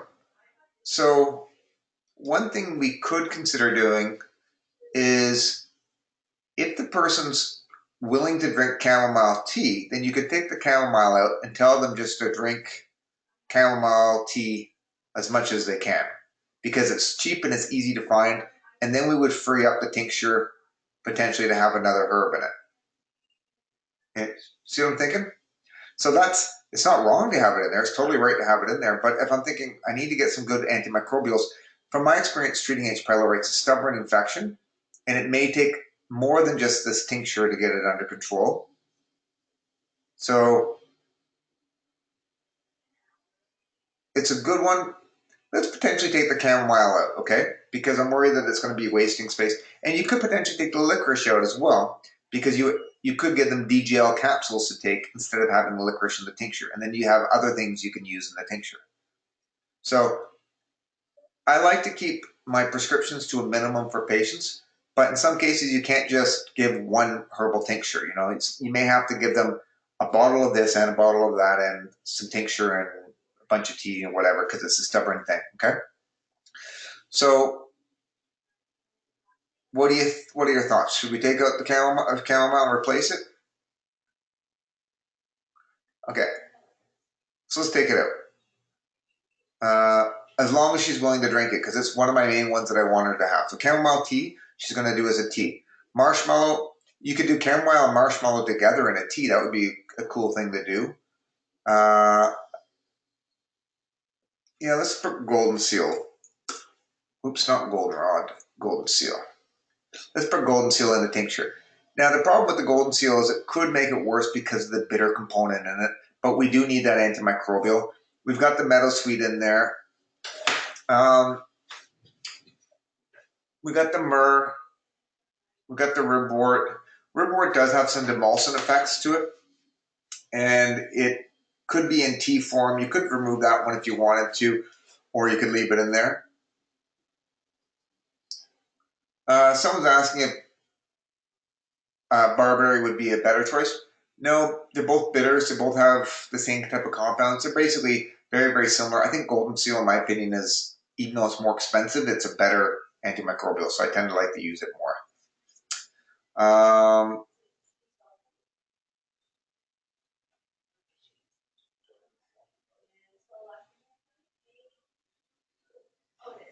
Any other ones here?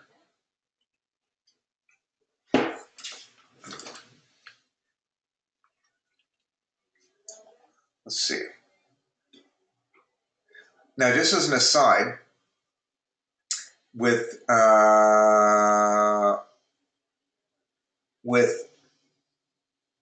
things like cranberry juice has actually been shown to have some anti-H. pylori effects. So it actually has an anti-adherence effect. So it binds to the feet of it. So that might be beneficial to give them. You could, if you're trying to heal the ulcer, you could give something like marigold. That wouldn't be wrong. Let me start at the top here. Gentian might work. Bitter property to watch out for. The golden seal is what we're using. I probably would not use barberry. I think H. pylori might actually have some benefits, but we're not going to use that one. Or the Boldo. Chamomile, yes. You could use yarrow in it. Yarrow does have, you know what? Yarrow might be a good option because it kind of is like chamomile in case she's not drinking enough.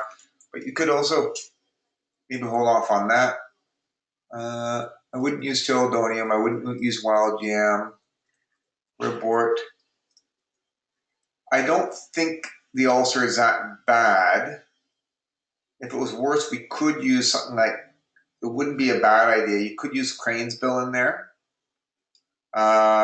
You could use a little bit of ginger, which helps with stomach ulcers as well, but it has less antimicrobial effects. You could throw in some black walnut or podarco for its antimicrobial effects because it's going to work different. Might be a good idea. So in this case, you know what?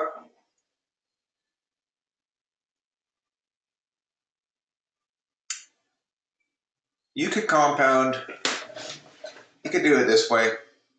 This would be good. You could pull out the ribwort, put in podarco, or leave ribwort in. If you don't know, I can switch all the names to scientific names in case you don't know which ones are which, just so you know. So you could do the Plantago lanceolata if you want to, or you could, depends on what you want to do. I think the most important thing that we have to focus on is the fact that we got to relieve the pain. So if you're concerned that the patient's not going to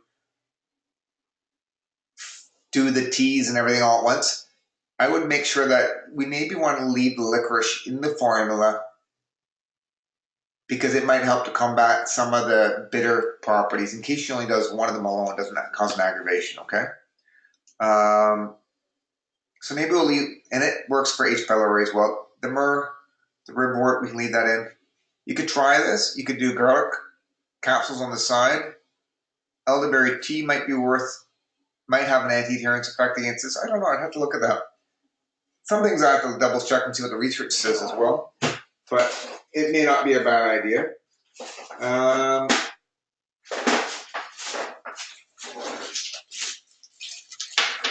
may have to change the batteries in my mouse. 1 second.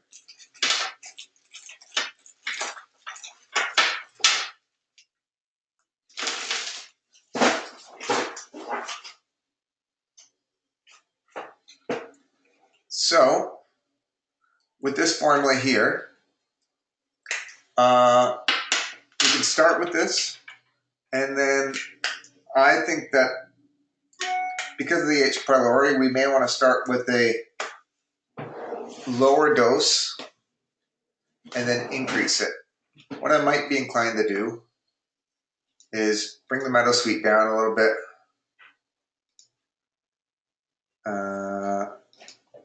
Put the golden seal here. Maybe bring the myrrh down a little bit. Adjust my dose. Let's get the ribwort down to 0. Adjust my dose again. Meadowsweet keeps sneaking down on me. It's just trying to make a nice calculation. There you go. That'll work. Yeah, licorice is a little elevated. Shoot. My numbers, it's trying to make it so see right now, it doesn't want to, you don't want to have a weird serving size of like 8.67 mils. So there, that's what I was trying to get. So I have to play around a little bit. So in this case, the person can start off doing 1 teaspoon 3 times a day, and then they can increase it up to 2 teaspoons 3 times a day, or even if they had to, they can go even higher than that because they could actually double everything in this and be taking 3 teaspoons 3 times a day. But appreciate, if they're doing it at that dose, if you give them a 100 ml bottle, it's only going to last them for about 4.4 days. So chances are you're going to have to give them at least 250 ml bottle, because that'll last them about 10 days to see if it's working at least, right? So in this case, we should see some improvements in the symptoms. You might want to just start with the tincture alone, see how they're doing, and just let them know, say, look, H. pylori is stubborn. I'm hoping you see some improvement with this tincture right away, and then we may have to add other things on top.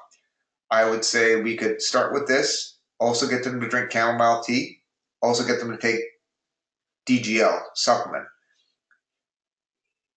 You could remove the licorice, like I said. You could swamp out the ribwort and just do all antimicrobials and do things like the chamomile and other things in a different format. You could do ribwort as a tea as well. But that's something I would start with. I would definitely give them DGL if they're experiencing the pain. Definitely give them the tincture. See what happens after a week or 2. If things are improving but not better, you could also layer on some oregano oil, which would help to disrupt some biofilms and have a positive effect. You could get them to drink cranberry tea. In general, more phenolic compounds are beneficial for reducing H. pylori overgrowth. And that's kind of what I would do. I've treated people like this before. I've done well. I think sometimes you can get stubborn cases, and sometimes you get, cases that respond better. So let me go on to the next case. So that case, the take home there is that you're using slightly different actions than you would for the first one. So bitters are not really what I'm trying to use. It just happens to be that some of my antimicrobials have bitter actions associated with it. If the golden seal is aggravating them, you might want to even try other herbs that don't have that bitter action. But I think you'd be okay if you had a little bit of licorice in it. Okay, it's hard to say though. I don't see that many people with H. pylori, because normally if they come in, they got H. pylori, they've taken the drugs and everything else. Okay, you also might want to get them to take Pepto-Bismol along with it. Okay, next case, infantile colic. Baby Stewie is 8 months old. His mother says he has a colicky baby that cries and fusses a lot. She often notices his stomach is descending and feels tight when she presses on it. He appears to have bowel moves every 1 to 2 days. She notices he is very gassy. She feeds him formula and some solid foods. So, in his case, what do we want to give this kid? What actions do we want? Antispasmodic, yep. And what else? Carminative, possibly a bitter. Possibly a bitter.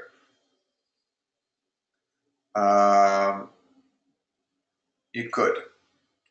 Why possibly? Well, what do we think's going on with this kid, first of all?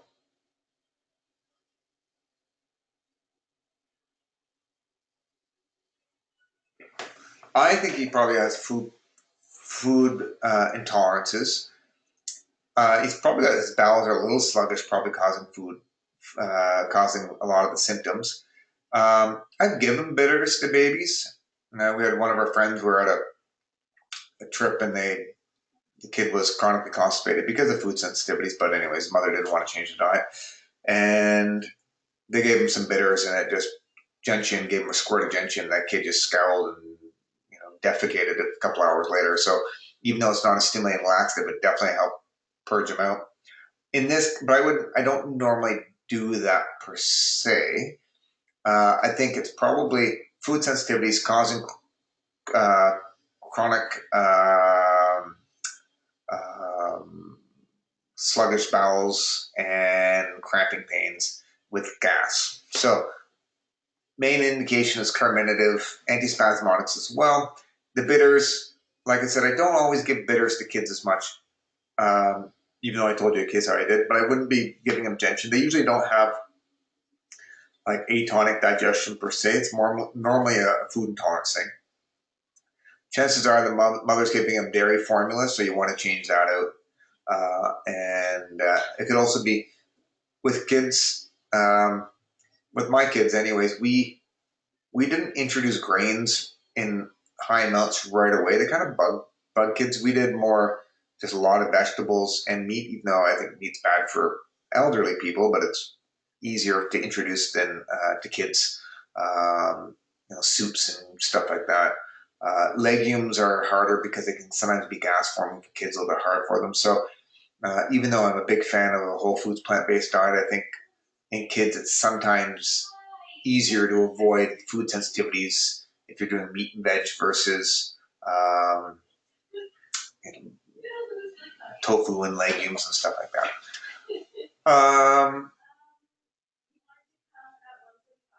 So tincture wise, what herbs do you want to use potentially for this guy, for this little guy? Any thoughts?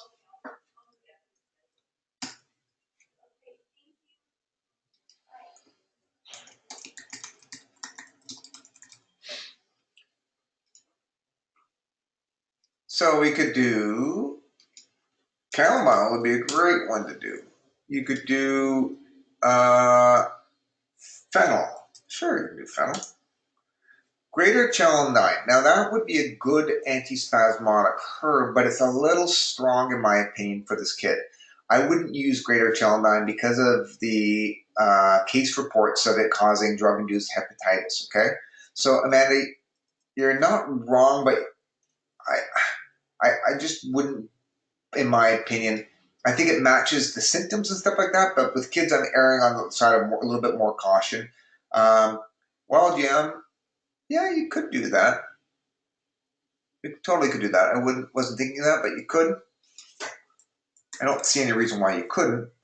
Wild yam, and then you could throw a little licorice in there for taste, just to sweeten it up so the kid takes it. And I think that's probably a perfect formula. So now here's a fun little thing here.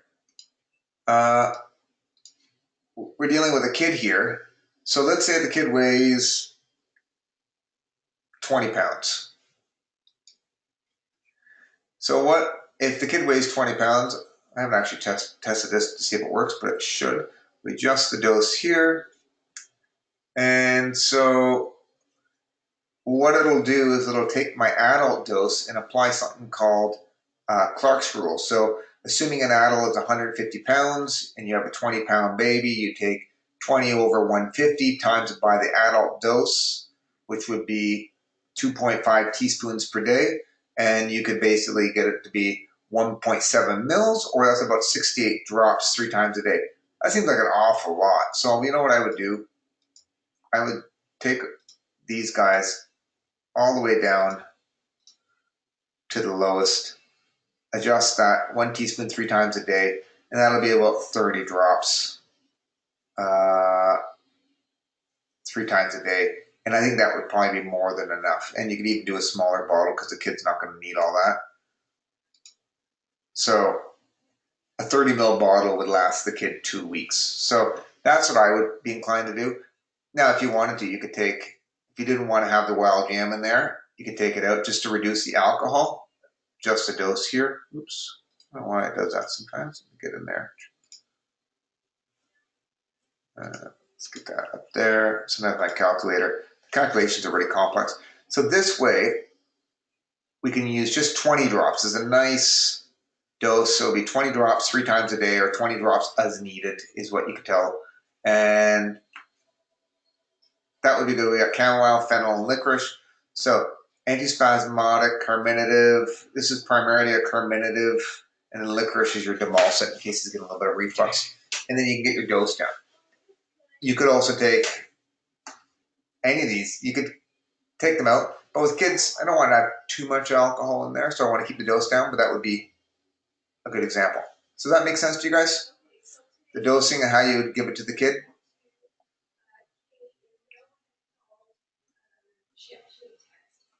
Okay, let me look at, so here we have a woman who's nauseous. So she's 28 years old, comes into your clinic complaining of nausea for the past 2 weeks. This week she feels sick first thing in the morning, and every day she vomited twice. She has a little appetite and feels very tired. She suspects that she has a stomach flu because she's heard it's been going around. So what actions would you want to use with her?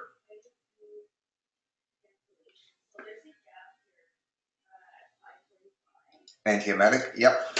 So Mario is saying, would you ever make tea instead, though, for a child, or as tincture for ease of the patient? Yeah, I mean, you could totally make a tincture or a tea up. So what I will do with my kids is I might make the tincture up, but then dilute it in water, and then just use the dropper. They love using the dropper. Like they have fun doing it. So I don't care if they get a little bit of alcohol that way. So I might take that tincture, which might, for some kids, 40% alcohol seems pretty strong, but dilute in water and they can take it that way.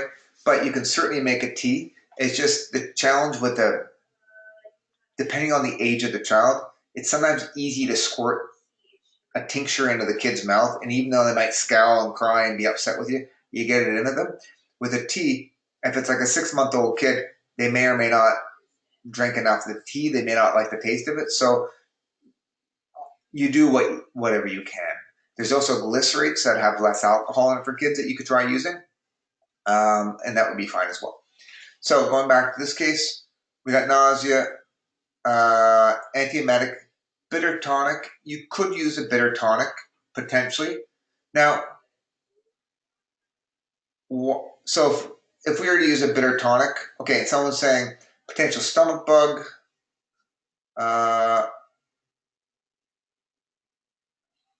chances are you'll never get a test done to find out if she's got a virus. But yeah, antivirals, those things are on your is what you could be suspecting. What's something else you think about in this case? So Ashley's thinking increase appetite, because bitters do increase appetite and can have an antiemetic effect indirectly by helping to promote digestion. So with this case, what else are you thinking? Anyone have any concerns or anything like that they're worried about? Pregnancy, yep. That's what the women are thinking. The men don't always think about that, but the women are thinking about it more. And so in my case, I'm hearing a 28-year-old woman comes in with nausea, she's feeling nauseous in the morning. She may not even be thinking she's pregnant, but I'd be like asking, could you be pregnant, just to make sure? I mean, just because there's a stomach flu going around and everyone in your family's got it, that doesn't mean that's the cause of it. So the reason why that's on my list is because if we thought that she might have some kind of, let's say if we wanted to give her a bitter tonic, Things like gentian, wormwood would work great for indigestion and increasing appetite.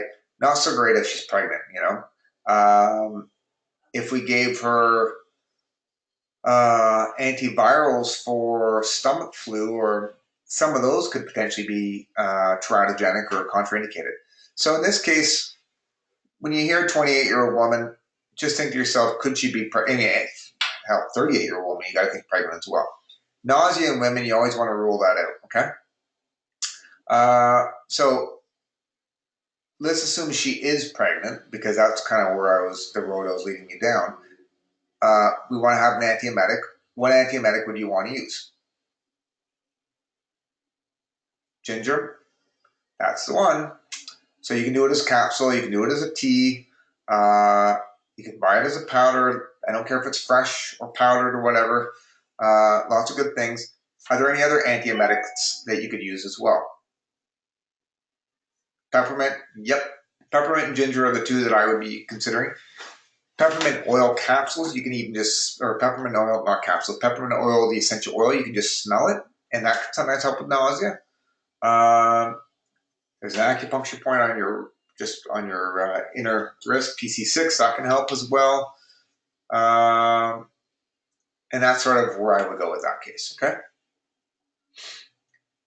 Now here, you're traveling abroad, you have not had a bowel movement in 3 days, you must feel totally awful, you're bloated, you're gassy, you get some cramping pains in your lower abdomen. What actions do we want in this case?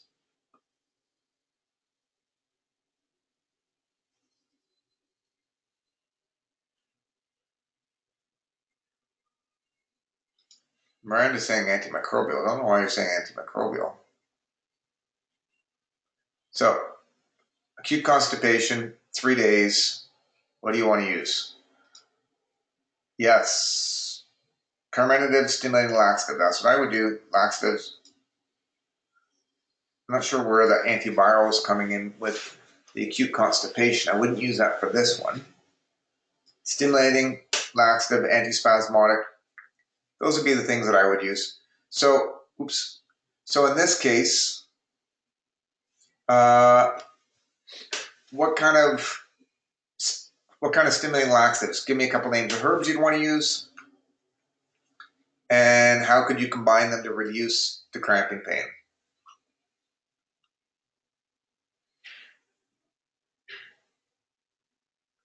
Anyone?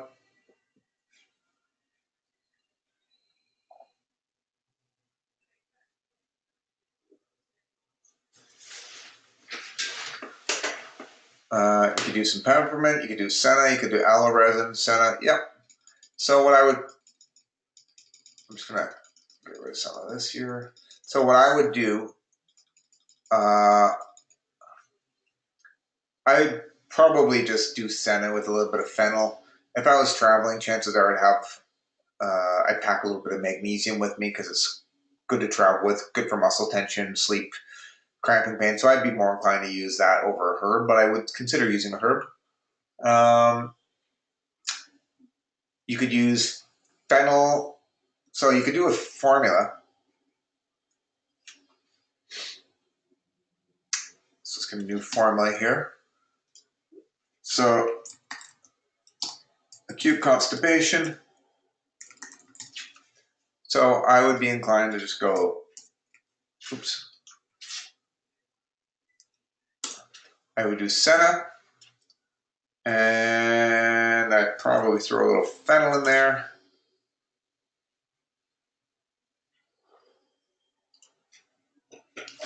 And I would start off,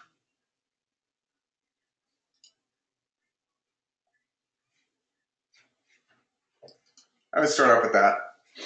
So here you got 1 teaspoon 3 times a day, and that'll get me into you could have them start off lower if you wanted to and do half a teaspoon 3 times a day, or have them do the full amount of 1 teaspoon 3 times a day, and that would do the trick. That's a pretty simple little formula. If they got, what I might also say is, if you're still getting some cramping pain, you're walking around, go have some chamomile or peppermint tea, or peppermint tea. That would be useful, okay? So there's your formula for that person.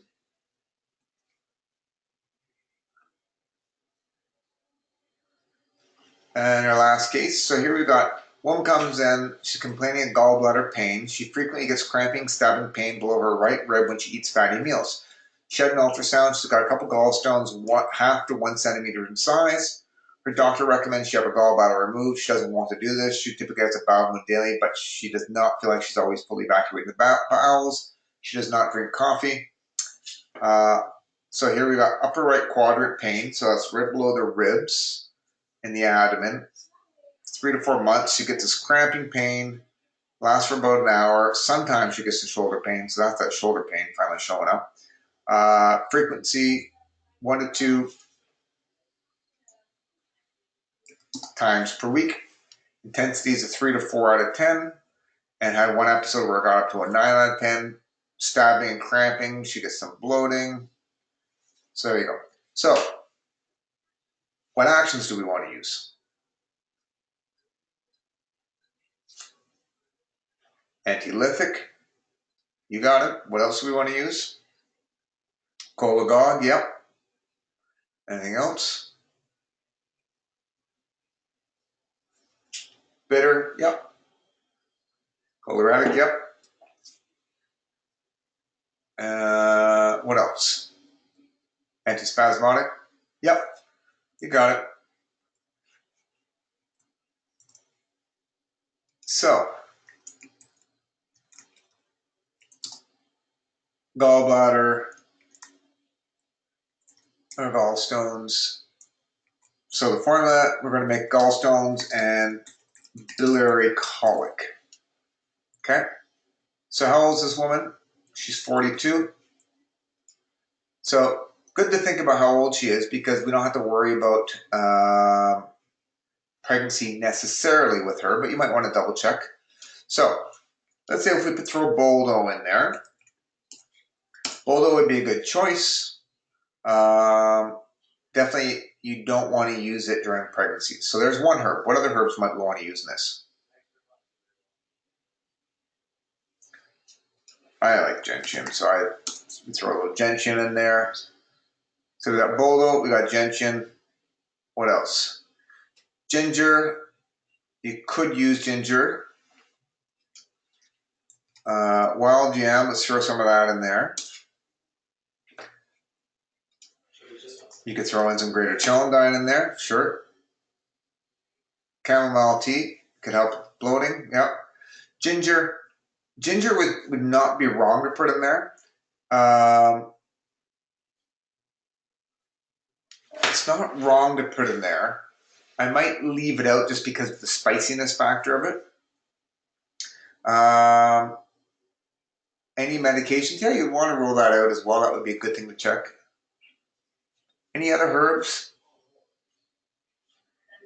Is she getting any heartburn at all?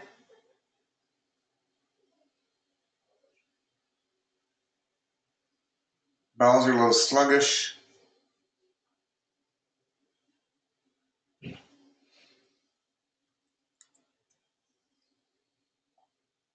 Would you add in some anti-inflammatories? Not necessarily. I might use magnesium citrate, possibly. The other thing I might throw in here is a little wormwood. Now this is going to taste pretty awful. So here's my thoughts. Boldo, right now Boldo is hard. You have to buy Boldo from, so this formula here you could totally use. Now personally, I'd be using a formula like this more, let me just adjust the dose here. So your serving size right now as it's laid out here is 15 mils 3 times a day. So if you had a 100 ml bottle, it only lasts you 2.2 days. So not the most practical ratios in here. So let's bring all these guys down as low as possible to make it a little bit more practical for the patient. Now that would be 1 teaspoon 3 times a day. So that's pretty practical. Now, I'll give you the pros and cons of this. Boldo, it's a great herb. It's like one of the archetypal herbs used for gallstones. I've used it in the past for gallstone formulas. I think it works great. It does contain isoquinoline alkaloids. It does contain another essential oil in it. It's from South America. I don't know if Health Canada has given it I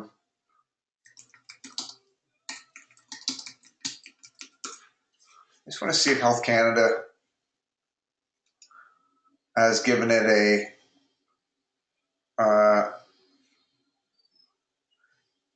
yeah, so it uses it for indigestion, dyspepsia, and I don't know.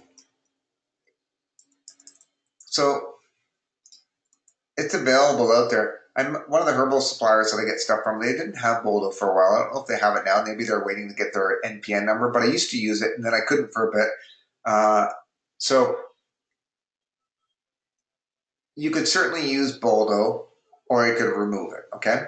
Now I'll tell you this, I've also used just gentian alone in smaller stones and I've had like gallbladder sludge and I've had it successfully removed. The Boldo is good because it has antispasmodic, antilytic effects. The gentian is going to have a strong bitter effect, but there's no real antispasmodic effects there. The wild yam, you'll get the antispasmodic effect, and it also helps to reduce cholesterol synthesis, which is good.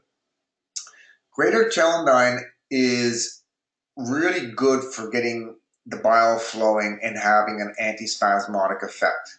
What's the concern with greater celandine?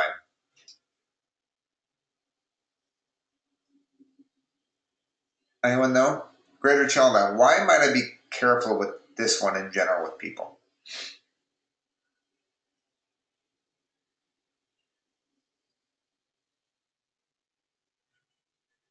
Drug-induced hepatitis. Could be toxic over time. Is it more intense? It's definitely more intense. I'm just worried that if there's been at least 10 case reports of people having some liver issues with it, I might be inclined to be cautious with it. I've never had any problems with it, but maybe if I give it to 100 people, eventually there could be a problem. And then the wormwood.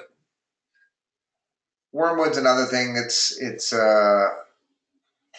for me, looking at this, wormwood, greater celandine have the potential. Well, wormwood's just because of the thulione and it's a bit of a neurotoxin. I wouldn't want to overdo that. I'm not really concerned with any of this. So a couple things here. If there was a very strong cramping picture part of it, I think the Boldo, wild yam, greater celandine, wormwood are definitely to include in that. So maybe you might keep it in there in the beginning for like maybe 1 month or a couple weeks just to get the cramping down. And once the cramping's down, then you could change to a slightly different formula. That might be safer to take long term. I don't really like to give isoquinoline alkaloids long term, even though I've given the Boldo over to someone for over almost like a year. Because of the isoquinoline alkaloids that are found in the greater celandine and the Boldo, I'm starting to move away from that now. So this herb is not wrong. It's totally right. I'm just kind of becoming more cautious. So what you could do is do this one here for the antispasmodic effects, and you want to give a nice big bottle of it. So you're looking at probably half a liter per month. Now, if they don't take it every single day, appreciate the Boldo is a bitter, the gentian is a bitter, greater celandine is a bitter, wormwood is a bitter. So one of these herbs alone could work. So you might even be able to get away with using even less than the recommended teaspoon per day and still have it be therapeutic. Like even half a teaspoon a day might still be effective, okay? So that formula would work for sure. You could just remove the greater celandine altogether and it's still gonna work. Take away the wormwood. You could just do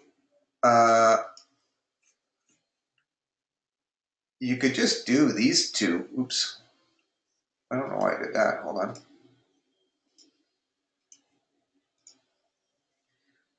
Now here you got 1 teaspoon 3 times a day of just these two. That could potentially work as well. That would be the a safer thing to go long term. Someone's asking about milk thistle. Could you throw a milk thistle in there? Yeah, you could throw in milk thistle. You could also throw in artichoke. So for me,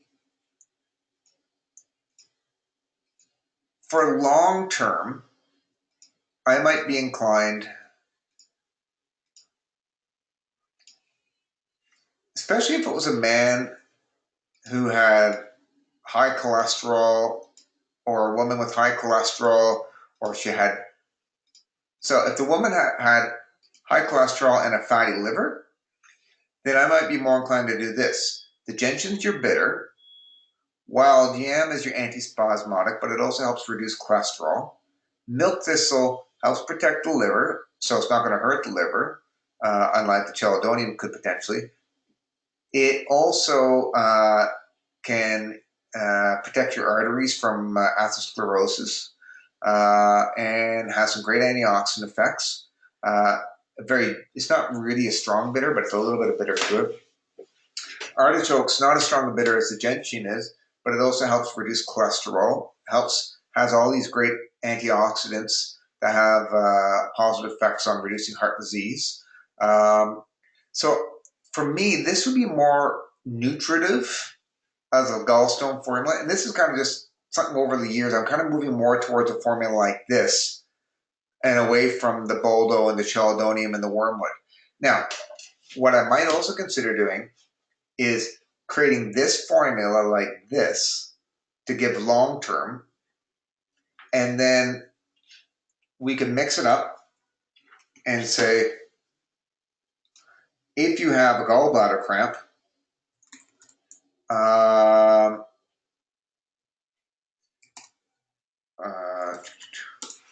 and then if you acutely have the cramping going on,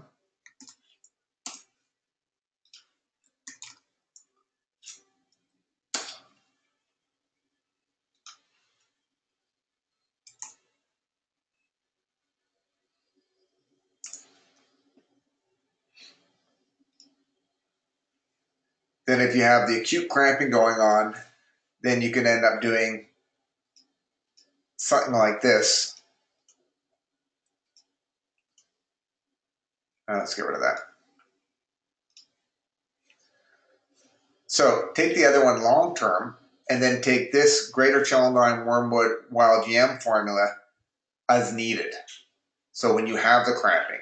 So here we've got one that you could use acutely for the cramping pain, and the other one just long term. Because chances are, once we improve the diet and do all the other things, the person won't need to take the tinctures for the cramping. The antispasmodic action is less important as you go long term. So we can probably get away with removing it. So here we can take this formula long term. If you're still getting the spasming, I'll give you a small bottle, and maybe in this case we only give, let's say, like a little 30 ml bottle. 30 ml bottle is not going to last long. It's not going to last for 1.3 days if you're doing it 3 times a day. But if we just did it as needed, to do somewhere between like 1 to 3 teaspoons as needed to relieve the pain, then you could do that as well. Does that make sense? Stone root Colinuncia canadensis. It's used for kidney and urinary stones. I haven't used it very much. I haven't used it for gallstones. I haven't used it for kidney stones. So I don't have any experience with it.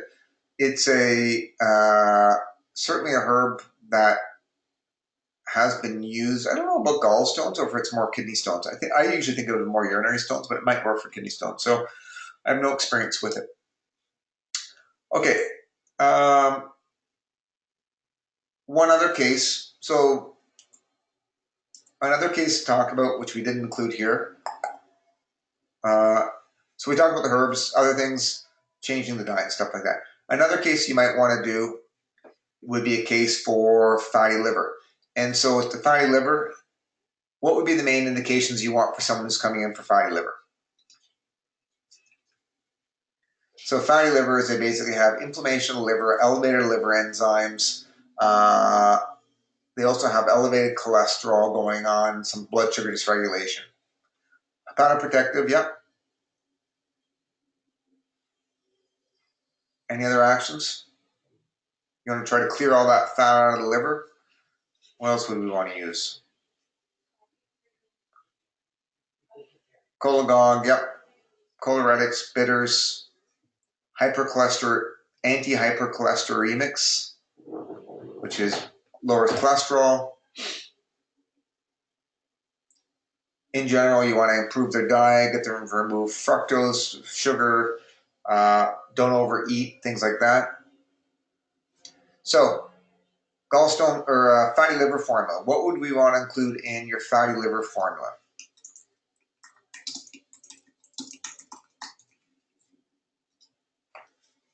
What herbs? So we'll go milk thistle, good choice. We do a little, oops.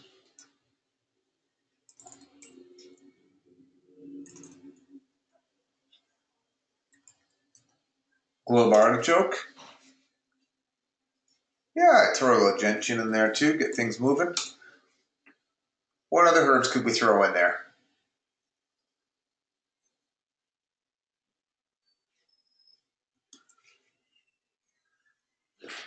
I'm gonna go over my I would throw in licorice, assuming they didn't have any issues with high blood pressure, because it has hepatoprotective effects. Keep it on the low end, make it taste better as well, and it also use some of the formulas for liver issues. If you read a little bit more on licorice, you'll find out what would work. Wormwood, yeah, you could. I'm not going to bother though, just because it's kind of nasty tasting, and I don't need thulione in it. It would help to get the liver moving. I would also probably throw a little wild yam in there because it helps with the cholesterol. If she's got elevated cholesterol, I might throw that in there. You wouldn't have to though. And then adjust my dose. So with that, it'd be 2.5 teaspoons 3 times a day. It's pretty high, so that's why you want to go and I get the gentian down because I think you can get it pretty nice and low. I would get globe artichoke, I maybe bring that down a bit. 1.5 teaspoons. If you're still thinking it's still high, you could pull the wild yam out, because then when you have one less herb in it, then you're going to have, if you really want to have your globe artichoke, your milk thistle, gentian higher up, then that might be a good one there. And might want to bring this down just a little bit. Bring that down a little bit. Oops. Oops. Get back up there.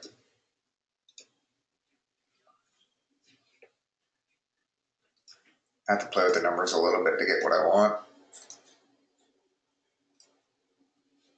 There, I'm happy with that. So milk thistle is sort of in a low, moderate range. Globe artichokes there, gentian, licorice. I think that would be a good formula there for fatty liver. Now, turmeric to decrease inflammation, hepatoprotective. Yeah, you know what? Turmeric's awesome. I love turmeric. I'm a big fan of turmeric. So in this case, I may not use turmeric in the formula. I may just get them to throw in a 1/4 teaspoon of turmeric into their diet wherever they can. Okay? So those are some common cases that you see in practice. I think you guys, for those of you who are following along, you're doing a good job. I like what you guys have come up with.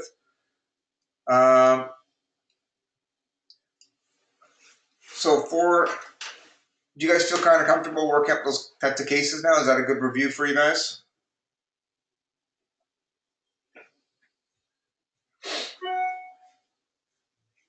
Okay. So going through some of these other questions, I'll go through this. In the formulations, we talked about some topical things like bruises, warts, lacerations, topical ulcers. So I can say which of the following herbs is most indicated for a burn. Is it chamomile? Is it dragon's blood, etc.? What type of preparation, like alcohol or tea or oil infusion, is best to try to extract mucilage versus fats or essential oils or whatever it is? Try to remember what the difference is between the polar and non-polar compounds. It's not a black and white situation. If it's got lots of oxygens, it's water soluble. If it has no oxygens, it's fat soluble. So essential oils are always going to be more fat soluble. Fixed oils, non-polar, they're going to be more fat soluble. If you're trying to extract some compounds, alcohol would be a better solvent than water, and fat is, for example, like a lot of the phenolic compounds are somewhat soluble in water, and they're kind of a polar, non-polar compounds. They're kind of in between the two of them. So alcohol is a better solvent than using either the extremes alcohol or water. Some formulations, like teas, are a lot less expensive than doing tinctures. So I might say which of the following is the least expensive, and that would be probably a tea, versus a tincture. So chamomile tea is going to be more cost effective than chamomile tincture. I'm going to give you something like one tablespoon by mouth 3 times a day with food, and you have to be able to translate that. Okay. I'll give you a question saying plant part like Butyrae radix or Chamomile flores, and you have to know, is it the root? Is it the leaf? Is it the flower? That's another thing. What's the best solvents for polyphenols? Water, alcohol, glycerates, oils. So things like flavonoids and other polyphenols would be, alcohol is going to be better than probably water and glycerates, but water would be more cost effective though. If it's a glycoside, then you're okay using water for sure. Know if the formula is 1:4 tincture and you want to make that, how many grams of herbs do you need to make 1 liter of tincture? Some true false questions. I might say, if you dip a cloth in an alcohol tincture and wrap it around your hand, is this A, poultice, B, fomentation, C, liniment? So you need to know all those. Go through that. Flaxseed is an example of A, essential oil, B, fixed oil, C, mucilage, D, whatever it is. I might say you're in some store and you read the label and there's a formula that contains water, olive oil, lanolin, essential oils. That's most likely going to be A, a salve, B, a cream, D, whatever it may be.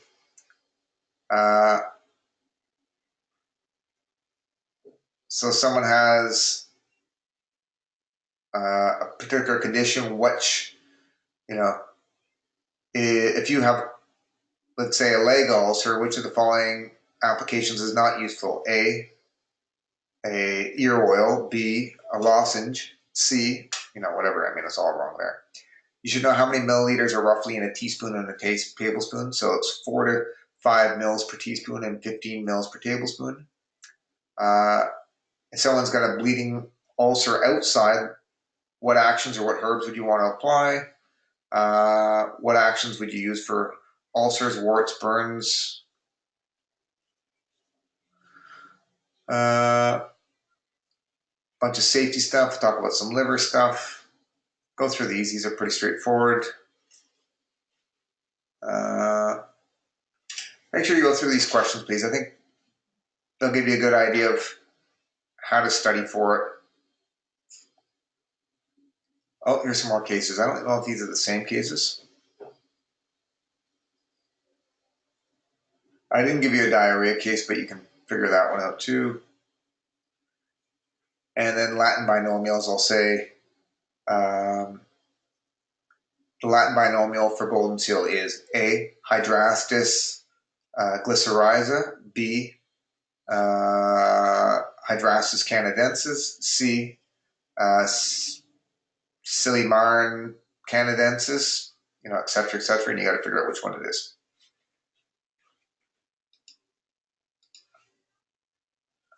The Latin herbs, or the Latin names, are only going to be from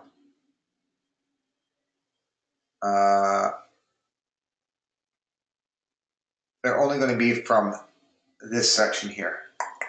So there'll be 6 from all these guys: marshmallow, agrimony. these ones that I gave an individual a monograph from. So you got to memorize those ones.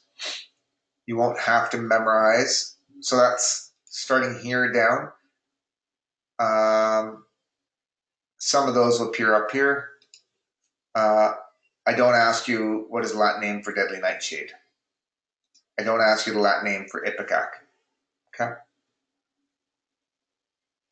I don't think I do anyways.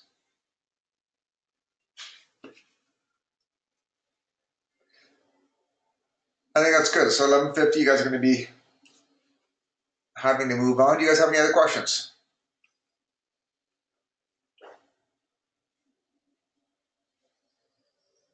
I think you have plenty of stuff. If you read over your notes, go through those exam questions, you'll be good. Someone's asking about escoriatic. Could they be used for moles? Probably you could. I've just never used them before. I would just get it, let the dermatologist deal with it. But if you're some post-apocalyptic situation where you're in the forest and you got to get rid of a mole that's potentially cancerous, yeah, you could use it. It may not be the best thing to use, but you could use it.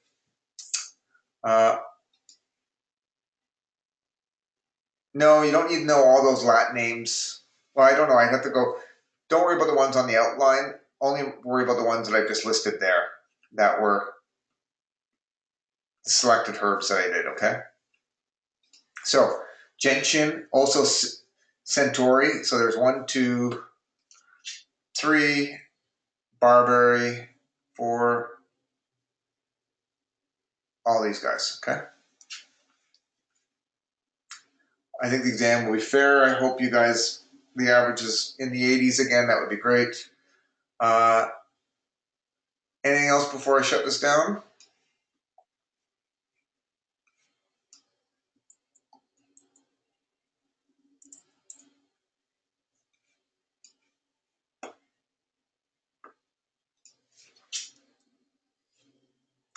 Well, thank you guys. I'm glad you enjoyed the course. I'm glad I enjoyed teaching you, even though I don't know what most of you guys look like. But if you see me at school, say hi to me and I'll smile back at you.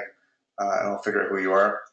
Am I teaching bot med ever again? Only next year to the first years. I got enough on my plate already. So, but you got some other good profs at college for sure. So, if you guys have any questions, please post them on the forum or discussions board so that I can answer it so everyone in the class can get the same answer so we're being fair and consistent. If I don't answer, please email and let me know that you posted it because I don't always check my CCNN emails as much. I can't log in on my phone. I have to only do it at work. So email me to my other one and I hope that's good. I'll post a link. Once I get this little ND Assist tincture calculator up, I'll get that posted. I hope it's just done this week. I don't know. I'm waiting on some weird security clearance stuff first. But other than that, I think we're done. So good luck on the exam. Happy holidays. I hope you guys do great on all your exams. Have a relaxing holiday. Don't think about school. Just a little bit longer, and then you guys get to have a break. So good luck, all the best, and I hope to see you around. Okay, bye for now.